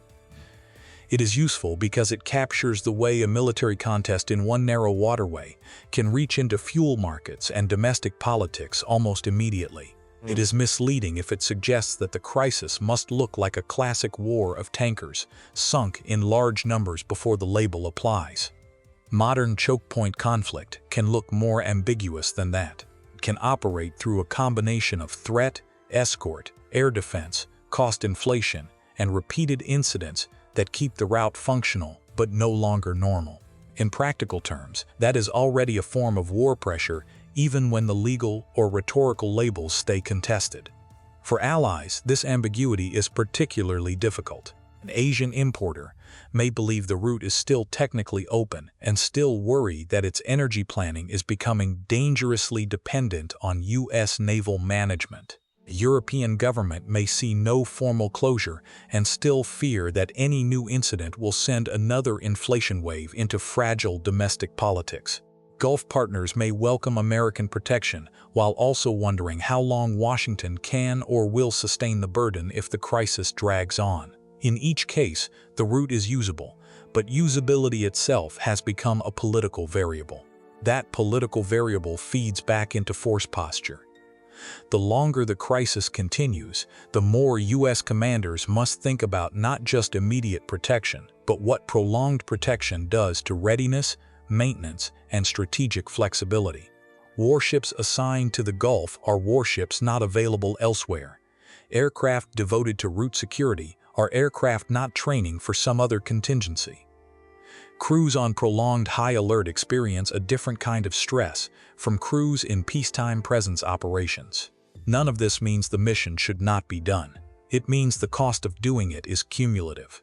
Navies dislike cumulative semi-war for good reason. A clean war has terrible stakes, but it usually clarifies priorities. Semi-war under choke point conditions is different. It asks forces to sustain high attention without a definitive endpoint. It mixes commercial reassurance with combat risk. It requires political calibration every day. It often produces no dramatic victory moment that allows the mission to be declared complete. The best outcome may simply be that the route remains open enough and the market calms enough that catastrophe does not occur. That is a real achievement, but it is also a draining kind of achievement. This is where Washington's choices begin to narrow. If it does too little, the route may become progressively more expensive and uncertain. Allies may lose confidence, and domestic political pressure may rise as energy and freight costs spread. If it does more, it exposes more forces, normalizes more strikes, and increases the chance that the U.S. military becomes a central protagonist rather than a maritime stabilizer. The United States is therefore trapped between the cost of insufficiency and the cost of commitment. Hormuz is dangerous precisely because both sides of that choice are expensive. For Iran, this narrowing of U.S. options is part of the leverage. A strategy of repeated pressure does not have to defeat the United States outright. It only has to push Washington into paying more and deciding under worse conditions. The actor applying pressure benefits if the defender is forced to commit more ships, more attention, and more political capital to preserving what had once seemed like routine commercial flow. In a region where asymmetry often matters more than symmetry, that is a meaningful kind of strategic gain. For Israel and the wider regional war system, the significance is different but connected. The less bounded the regional crisis feels, the more every maritime incident is interpreted in the context of wider escalation. Drone launch near Hormuz is no longer merely a local tactical event if Gaza is still expanding and Lebanon is still unstable. It becomes part of a larger argument about whether the Middle East is entering a broader phase of confrontation. That interpretation alone can move markets and political thresholds faster than the raw tactical facts might suggest. This is why Washington's ideal policy outcome is so hard to achieve. The ideal would be a route secure enough for markets, a regional war contained enough for diplomacy, and a military posture strong enough to deter without becoming the center of a larger confrontation. But these goals pull against each other. Stronger military response can help stabilize the route while widening the conflict story. Greater restraint can keep the story narrower while worsening market anxiety and allied concern. The choke point transforms what might have been separate policy choices into one interdependent problem. Another complicating factor is time horizon. Traders can reprice in minutes. Governments may need days or weeks to agree on a diplomatic line. Military deployments may take time to reposition, even when large forces are already nearby. Public opinion can shift abruptly when fuel costs rise. Because those clocks move at different speeds, the crisis rarely waits for policy to become elegant. Markets move first, political pressure builds next, and long-term strategy often arrives later. That imbalance favors whoever is comfortable with friction and ambiguity. What would genuine restraint require under these conditions? It would require that the threat to shipping does not keep growing, that regional war fronts do not widen further, that commercial actors recover enough confidence to function without ever larger military management, and that domestic political costs remain tolerable long enough for diplomacy to work. That is a demanding list. None of those conditions is entirely in Washington's control. That is another way of saying the United States is constrained not just by its own choices, but by the structure of the crisis around it. The result is a form of strategic compulsion. America may still have agency. It may still choose between narrower and wider forms of involvement, but it is not choosing from a blank slate. It is choosing inside a system where energy dependence, alliance expectations, war risk pricing, deployed forces, and regional escalation are already pulling in the same direction. That does not make deeper involvement inevitable. It does mean that non-involvement becomes harder to sustain every time the route remains dangerous and the rest of the region remains unstable. Seen this way, Hormuz is not only a passage for oil, it is a passage through which unresolved regional conflict enters the decision-making of distant powers. The tankers are the visible part.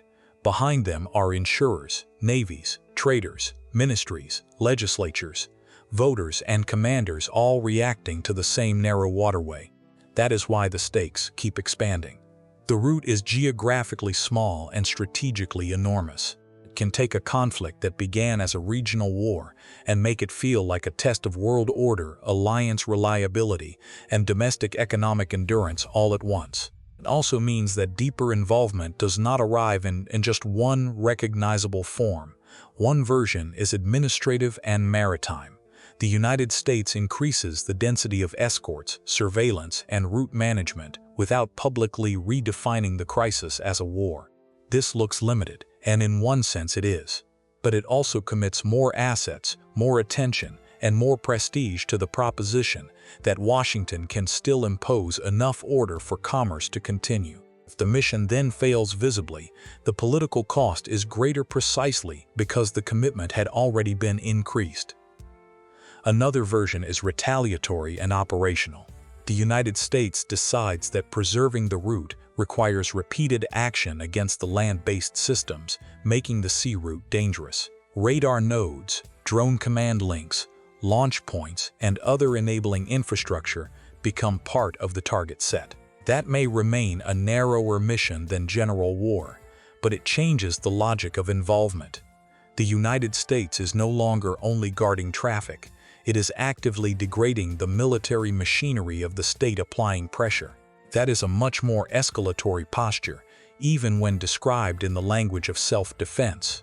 A third version is distributive. Washington tries to spread the burden through allied naval presence, partner coordination, and a broader coalition maritime security frame. On paper, this seems attractive. It shares visibility and perhaps some of the operational load. But a choke point like Hormuz is not easily outsourced. The U.S. Navy still tends to be the central actor because it has the command infrastructure, sensor network, and political expectation attached to freedom of navigation missions at this scale. Coalition help can matter. It rarely erases the special burden of the leading power. There is also a version of deeper involvement that begins not with Washington's choice, but with the enemy's adaptation. If Iranian or proxy pressure becomes more sophisticated, more frequent, or more clearly coordinated across theaters, then simply holding the current line may require larger American effort, whether or not policymakers intended to cross into a new phase. That is another reason choke point crises are difficult. The defender's options are not defined only by its own preferences. They are shaped by how the coercer adapts to every defensive measure. This adaptation problem is especially serious in the age of cheap unmanned systems. If one pattern of launch or harassment becomes easier to counter, another can emerge. Strategy based on repeated pressure does not need to remain tactically identical to remain strategically effective. It only needs to keep the route uncomfortable enough and the defender busy enough that the burden of stabilization stays high. That forces the defending power into continuous learning, continuous presence, and continuous political exposure. What would de-escalation require in such an environment? Not merely one successful intercept or one warning statement. It would require a restoration of commercial confidence, a reduction in launch risk, some meaningful stabilization of the wider regional war fronts, and enough predictability that the route could again operate more on commercial assumptions than on emergency naval management. That is a tall order. It demands progress not only at sea, but in the political conflicts feeding the maritime risk in the first place. This is why Washington's position is so uncomfortable. If it acts too narrowly, it may preserve neither the market's confidence nor its own credibility. If it acts too broadly, it risks helping to create the larger war it wants to avoid. That is not a rhetorical trap. It is a real strategic problem caused by the convergence of oil routes, active fronts, allied dependence, and deployed forces. A route like Hormuz does not allow elegant separation between economic stability and military risk. The two sit on top of each other. It is also why public debate can become confused. Some observers will see every convoy mission as proof that a major war is already underway. Others will see every successful transit as proof that the danger is exaggerated. Both views miss the harder reality. The crisis can be severe without total closure, and the route can remain usable without being truly safe. The most difficult strategic situations often live in that middle ground, where normal life continues just enough to obscure how much effort is required to keep it from collapsing. For the United States, then, the key question is not whether it can imagine a world in which it would rather stay out. Of course it can. The key question is whether the structure of the Hormuz crisis leaves that preference operationally sustainable. If allies remain dependent, if markets remain fragile, if the route remains threatened, and if U.S. ships are already the backbone of route protection, then the margin for stepping back shrinks sharply. That is what the choke point does. It compresses strategic distance until preference itself begins to lose power. By the time leaders are publicly debating whether America is being dragged deeper in, the route has usually already pulled part of the system with it. Prices have moved. Naval forces have moved. Political attention has moved. The question then becomes less about initial involvement and more about how to keep limited involvement from becoming something broader. That is the final danger of Hormuz. It is not just that it can be threatened. It is that threatening it creates pressure in too many places at once for major powers to ignore for very long. From there, the final question follows naturally. Could the United States be pulled in deeper? Not in the rhetorical sense, where every crisis is described as the eve of total war, but in the practical sense that matters to planners and voters. What are the actual escalation paths from the situation that exists now? The first path is expansion of the escort and protection mission. If commercial confidence continues to erode, Washington could decide that more visible and more regular convoy-style protection is necessary. That does not require a formal declaration of wider war. It only requires the judgment that current measures are no longer enough to keep commerce moving with acceptable confidence. But every expansion of escort duties increases exposure, ties down more ships, and creates more opportunities for confrontation. An expanded escort regime would change the feel of the route, even if officials continued to speak cautiously. Commercial transit would begin to depend more visibly on military choreography. Tankers would move not simply because the market expected passage, but because a defending navy had arranged the condition under which passage seemed tolerable. That is a major strategic shift. It means the route is still open, but it is open through managed protection rather than through ordinary confidence. Such a regime would also be harder to sustain than many headlines suggest. Escort is not only the visible ship beside the tanker. It is the air picture behind it, the intelligence assessment ahead of it, the logistics cycle under it, and the maintenance schedule following it. If more and more commercial movement begins to rely on this kind of protection, then the United States is effectively underwriting not just security, but normality itself. That underwriting can calm the market for a time, but it also binds the protecting power more tightly to the route's daily functioning.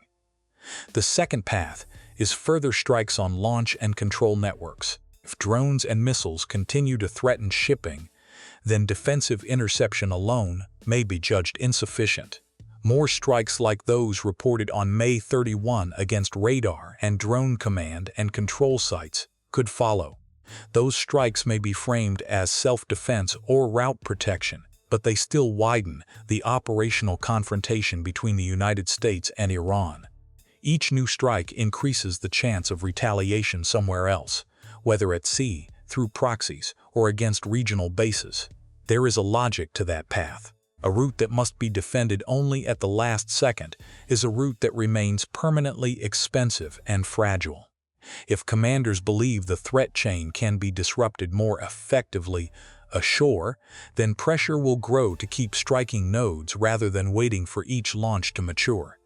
But that logic is dangerous precisely because it is operationally reasonable. Reasonable military logic can still produce a much broader political confrontation when repeated often enough. The third path is regional widening through Israel, Gaza, and Lebanon. If the war in Gaza intensifies further, if the northern front with Hezbollah deteriorates, or if ceasefire efforts around Lebanon fail decisively, then the broader environment around Hormuz becomes more volatile. Maritime pressure might increase not because the strait itself changed, but because the regional conflict system grew more dangerous overall. In such a scenario, U.S. naval protection missions could become only one part of a much wider force posture problem. The fourth path is direct attack on U.S. ships or bases that causes casualties significant enough to alter political thresholds. That is the path every government fears most because it can force rapid decisions under public pressure. Maritime confrontation that damages a U.S. destroyer, kills American personnel, or produces a spectacular attack on commercial shipping under U.S. protection would transform the policy debate overnight. At that point, the argument would no longer be about abstract regional risk. It would be about direct response, and even before that threshold, there is a quieter form of deepening that matters. The route can become so dependent on constant protection and constant policy attention that Washington is effectively living inside the crisis, even without one dramatic tipping point. More meetings, more alerts, more surveillance, more public reassurance, more allied coordination, and more limited retaliation can together create a strategic condition in which the United States is already more involved than its official rhetoric might admit. That kind of gradual involvement often matters more than one headline because it can persist for months. This is one reason crises like Hormuz are so difficult to conclude cleanly. A dramatic event can start them, but a long sequence of partial burdens can sustain them. Ships keep sailing, so policymakers tell themselves the situation is still manageable. Markets keep reacting, so they also know the situation is not really normal. That tension between functionality and fragility is exactly where deeper involvement grows. It does not always arrive with a declaration. Sometimes it arrives as the slow normalization of extraordinary effort. Yet there is a paradox here.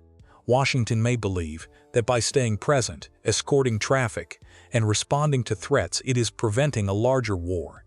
That may be true. But the same presence also guarantees that the United States remains physically inside the escalation environment. It cannot stabilize the choke point from a distance. It stabilizes it by putting ships, aircraft, and people in the path of danger. In other words, the very policy designed to avoid wider war can become the mechanism by which the United States is most exposed to it. This is why the crisis cannot be reduced to a single question like, will Iran close Hormuz? That is too narrow. The real question is how much disorder, fear, and force protection burden can accumulate before Washington is compelled to do more than it is doing now. A formal closure is only one possible trigger: series of drone attacks, a rise in tanker losses or delays, a collapse of diplomatic containment in Lebanon, or a major shock to energy markets could all create pressure for deeper involvement even without one decisive cinematic event. Another way to say this is that the crisis operates through accumulation rather than theatrical clarity. The route can remain open enough for commerce to limp through and still be dangerous enough to change global politics. That middle condition is exactly what makes Hormuz so consequential. If the strait were fully closed, the policy answer might become more brutally obvious. If the strait were fully calm, the problem would disappear. But a route that stays usable only through expensive military management, rising insurance, repeated alerts, and nervous diplomacy creates the hardest strategic problem of all. It keeps asking more from the United States without offering the clean logic of either peace or open war. That is also why so many officials keep returning to the language of normalization. What everyone wants is not merely movement, but normal movement. Not just transit, but transit that does not require crisis management. Not just lower prices for a week, but a route that no longer forces military planners, energy ministries, and insurers to behave as though the next incident is always close. Until that kind of normality returns, the United States remains tied to the crisis, whether or not leaders would prefer to describe the mission in narrower terms. And that may be the most important point of all. In Hormuz, involvement is not measured only by whether Washington declares a bigger war. It is measured by how much American power must be spent to keep abnormal conditions from becoming the new normal. If destroyers, aircraft, markets, allies, and domestic politics all remain locked onto the same narrow route, then the crisis has already achieved one of its main strategic effects. It has made distance irrelevant and forced the United States to keep paying attention. That is why the route remains so politically dangerous even when shipping continues. Continuity can hide the burden. Tankers still move, so some observers assume the system is stable. But if that continuity depends on repeated escorts, repeated intercepts, repeated market reassurance, and repeated fears about the next attack, then the system is being held together by extraordinary effort. Extraordinary effort can succeed for a while. It is still not normality. And because it is not normality, every actor in the system keeps asking the same question in a different language. Traders ask how long the route can stay reliable. Sailors ask how long the pace can stay sustainable. Politicians ask how long voters will tolerate the cost. Allies ask how long Washington will remain committed. Those questions are different on the surface, but they all point back to the same narrow waterway. That shared pressure is what gives Hormuz its strategic gravity, and it is why no serious maritime power can dismiss the route lightly. Each of those paths deepens U.S. involvement differently. A larger escort mission is still a protection mission, but it binds more assets to the route and increases the chance of encounter.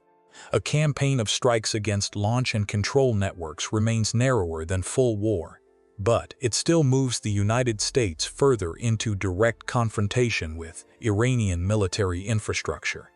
A wider Israel-Hezbollah conflict multiplies the number of fronts from which pressure can spread, and a major successful attack on U.S.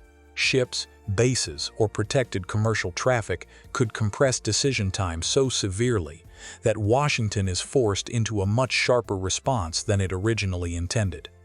That is why the crisis feels structurally dangerous even before any final threshold is crossed. The route matters too much, the threat tools are too repeatable, and the political consequences of inaction are too visible. In that environment, the United States is not choosing between total detachment and total war. It is navigating a ladder of partial commitments that can become deeper commitments if enough smaller pressures accumulate. And this is where the title's central warning becomes clear.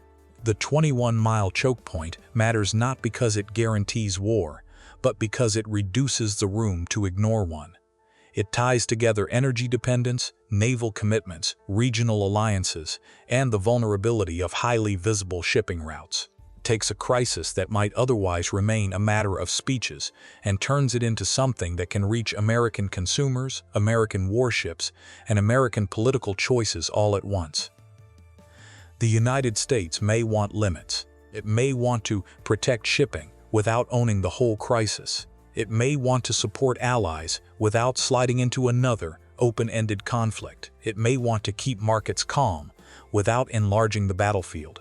But the Strait does not care about those preferences. It only presents the strategic fact that a huge share of traded energy still moves through one narrow route, and that route is now contested by a state using pressure tactics that are cheap enough to repeat and dangerous enough to matter.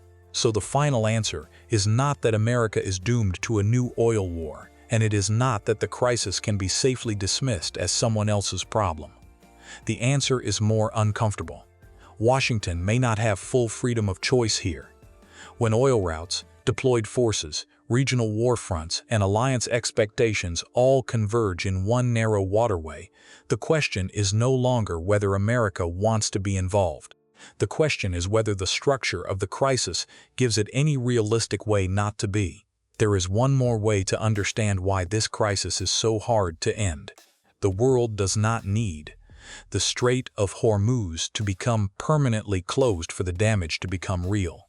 It only needs enough uncertainty that normal commercial assumptions begin to break down.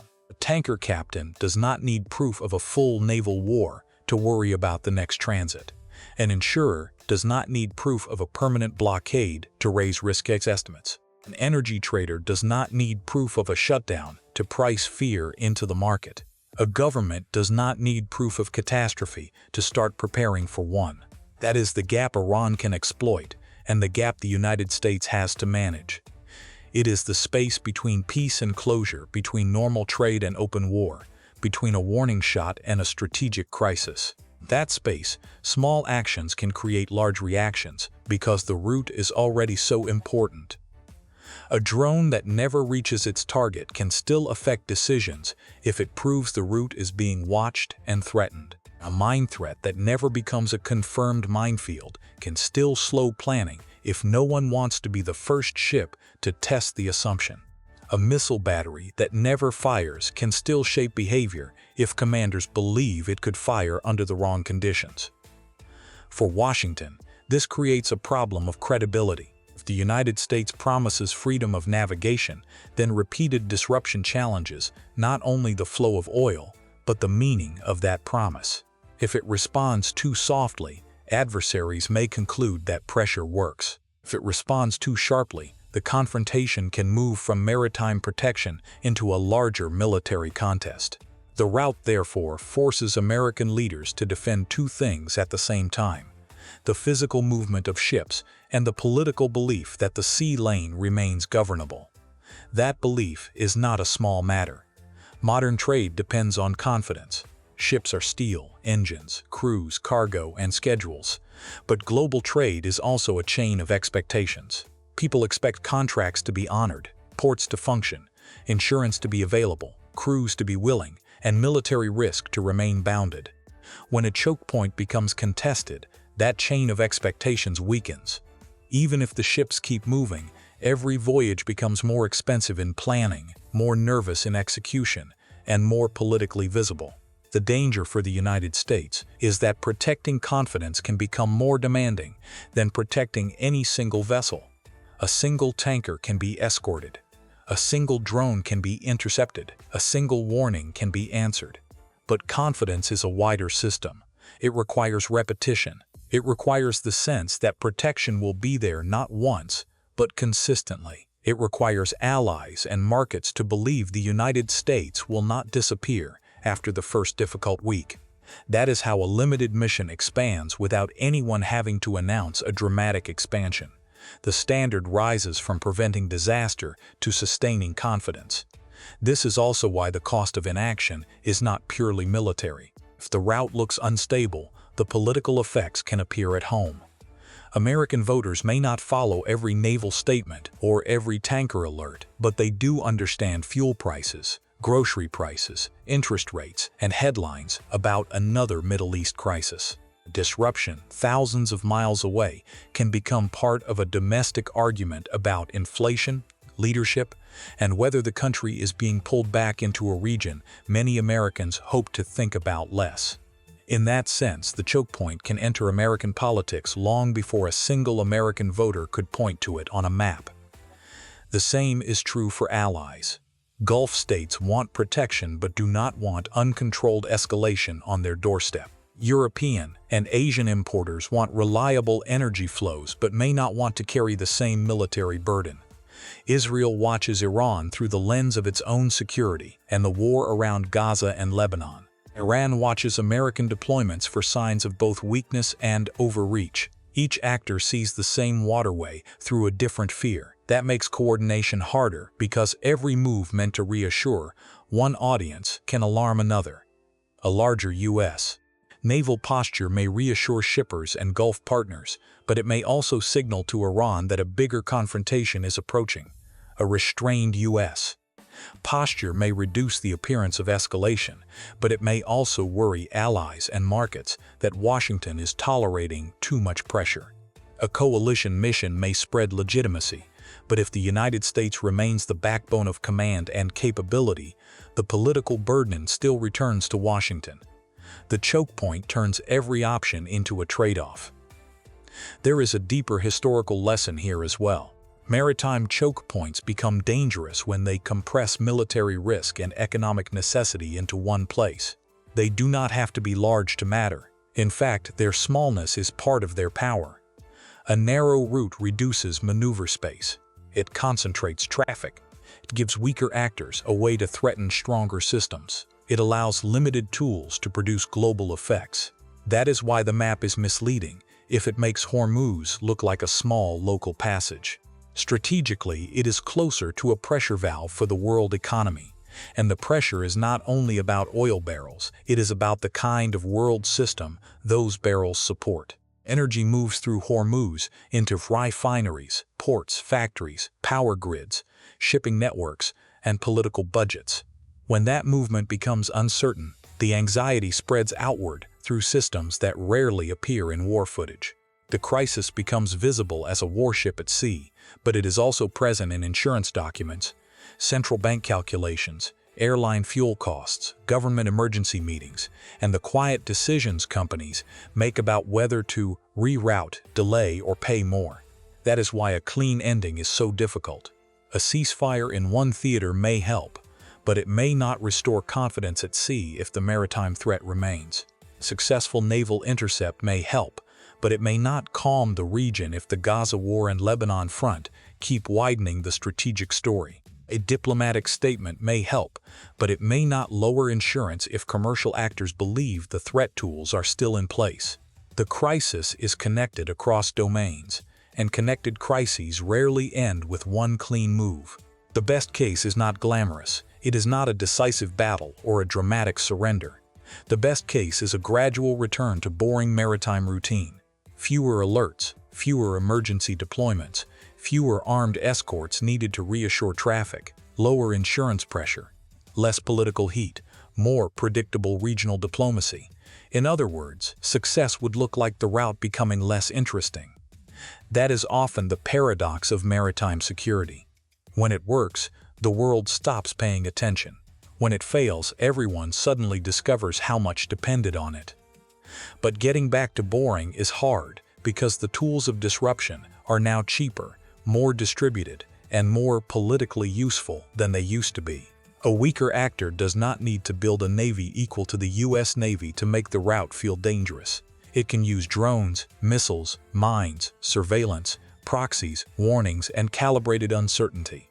The United States can still bring overwhelming force to the region, but overwhelming force does not automatically restore normality if the adversary's objective is to keep uncertainty alive rather than win a conventional sea battle. That is the uncomfortable asymmetry at the center of the crisis. The United States is trying to preserve a system. Iran can profit by stressing it. Preserving a system requires endurance, restraint, precision, and credibility across time. Stressing it may require only recurring friction and the credible possibility of worse. That does not mean Iran controls the outcome. It does mean the burden of stabilization is heavier than the burden of disruption. So when people ask whether America could be dragged into an oil war, the answer depends on what they mean by dragged. If they mean a sudden, inevitable march into a massive declared war, that is not the only or even the most likely path. But if they mean a steady movement into deeper naval commitments, more strikes, more force protection, more economic pressure, and more political exposure, then the danger is real. The route can pull America deeper one obligation at a time. That is why the Strait of Hormuz remains the central character in this story. Gaza matters, Lebanon matters, Iran matters, Israel matters, drones and missiles matter, oil markets matter.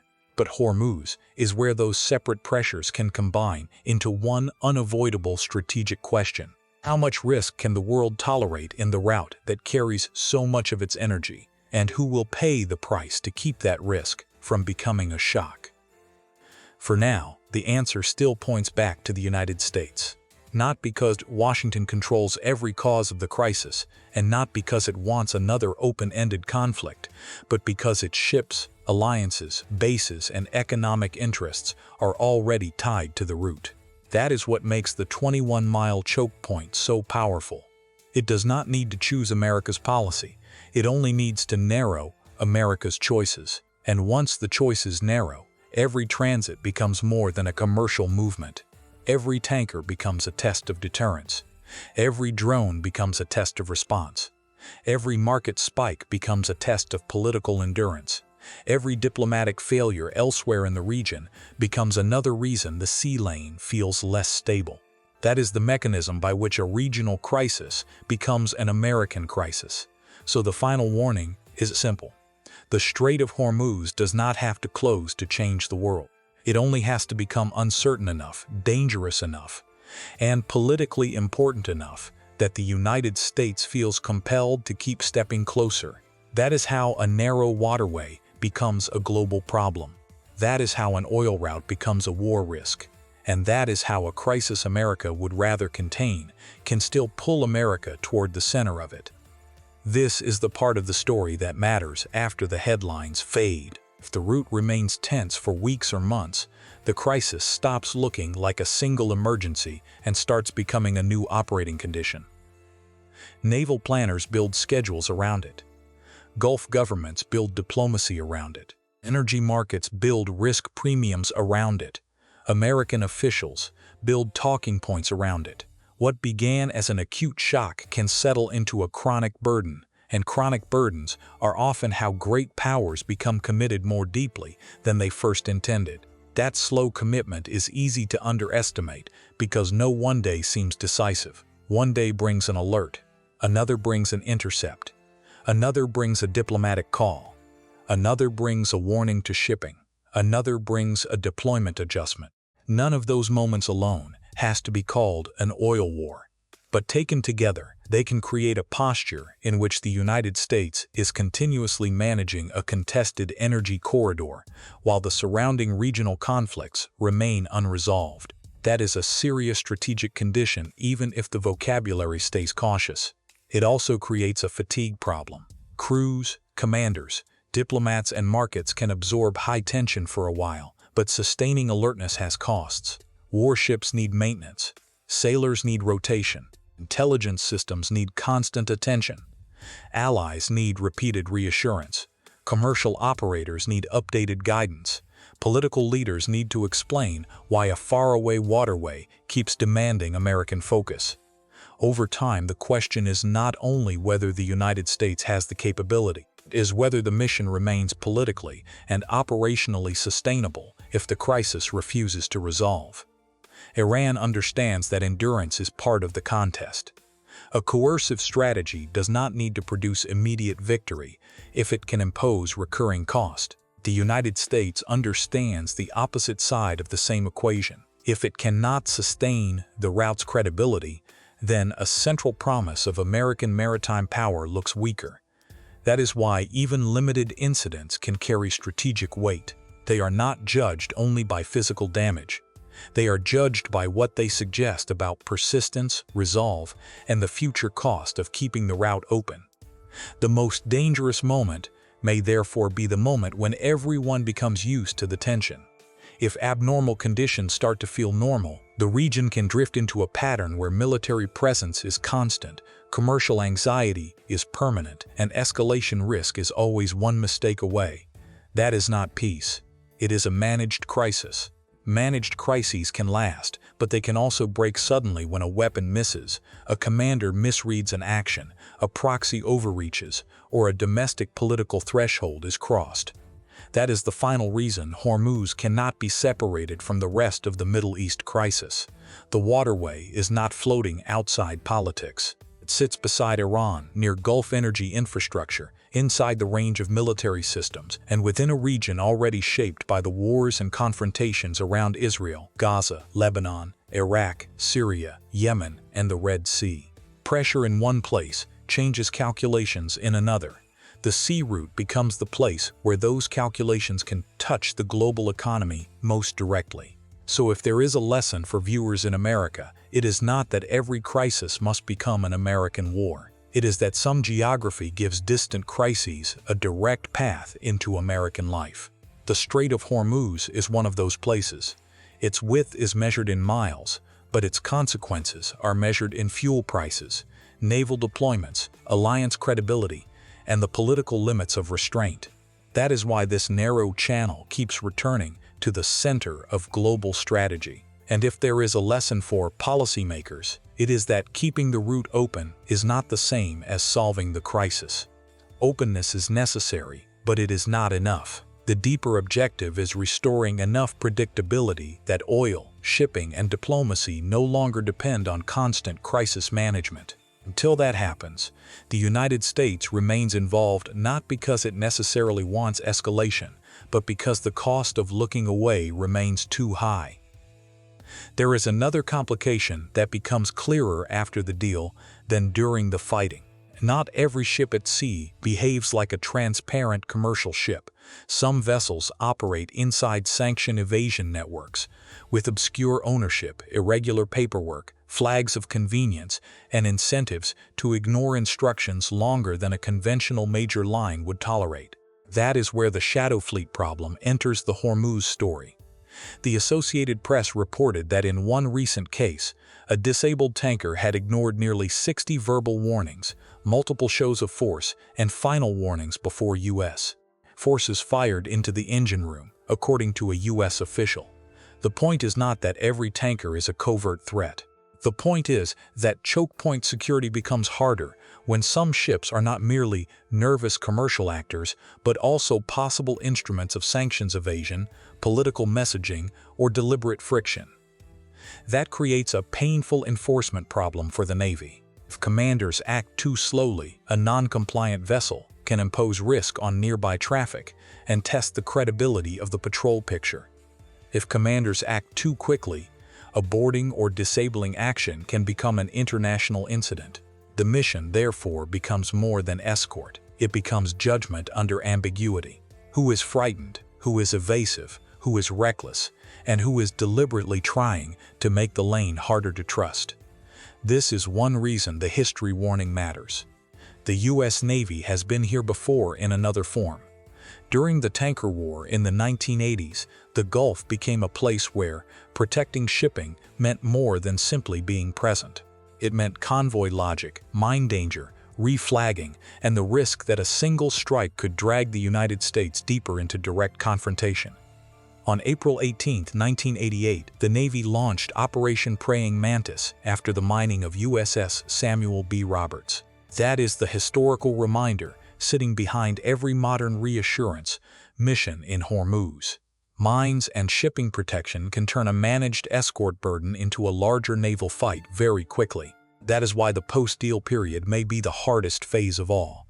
During an openly dangerous phase, everybody behaves as if danger is obvious.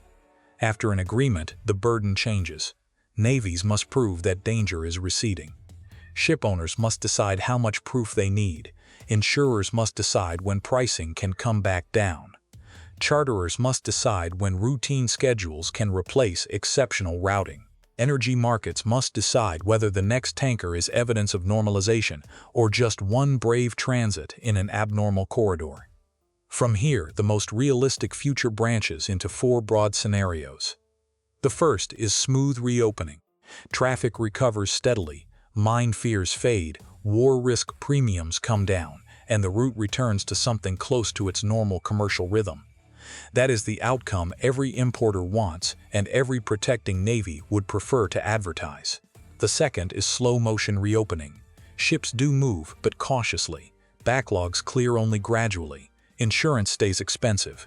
Every successful transit helps, but the route still feels managed rather than routine. In practical terms, that means the U.S. Navy remains heavily involved, not because the strait is fully closed, but because it has not yet become self-reassuring again. The third is gray zone harassment. There is no dramatic closure and no large declared war, but suspicious contacts.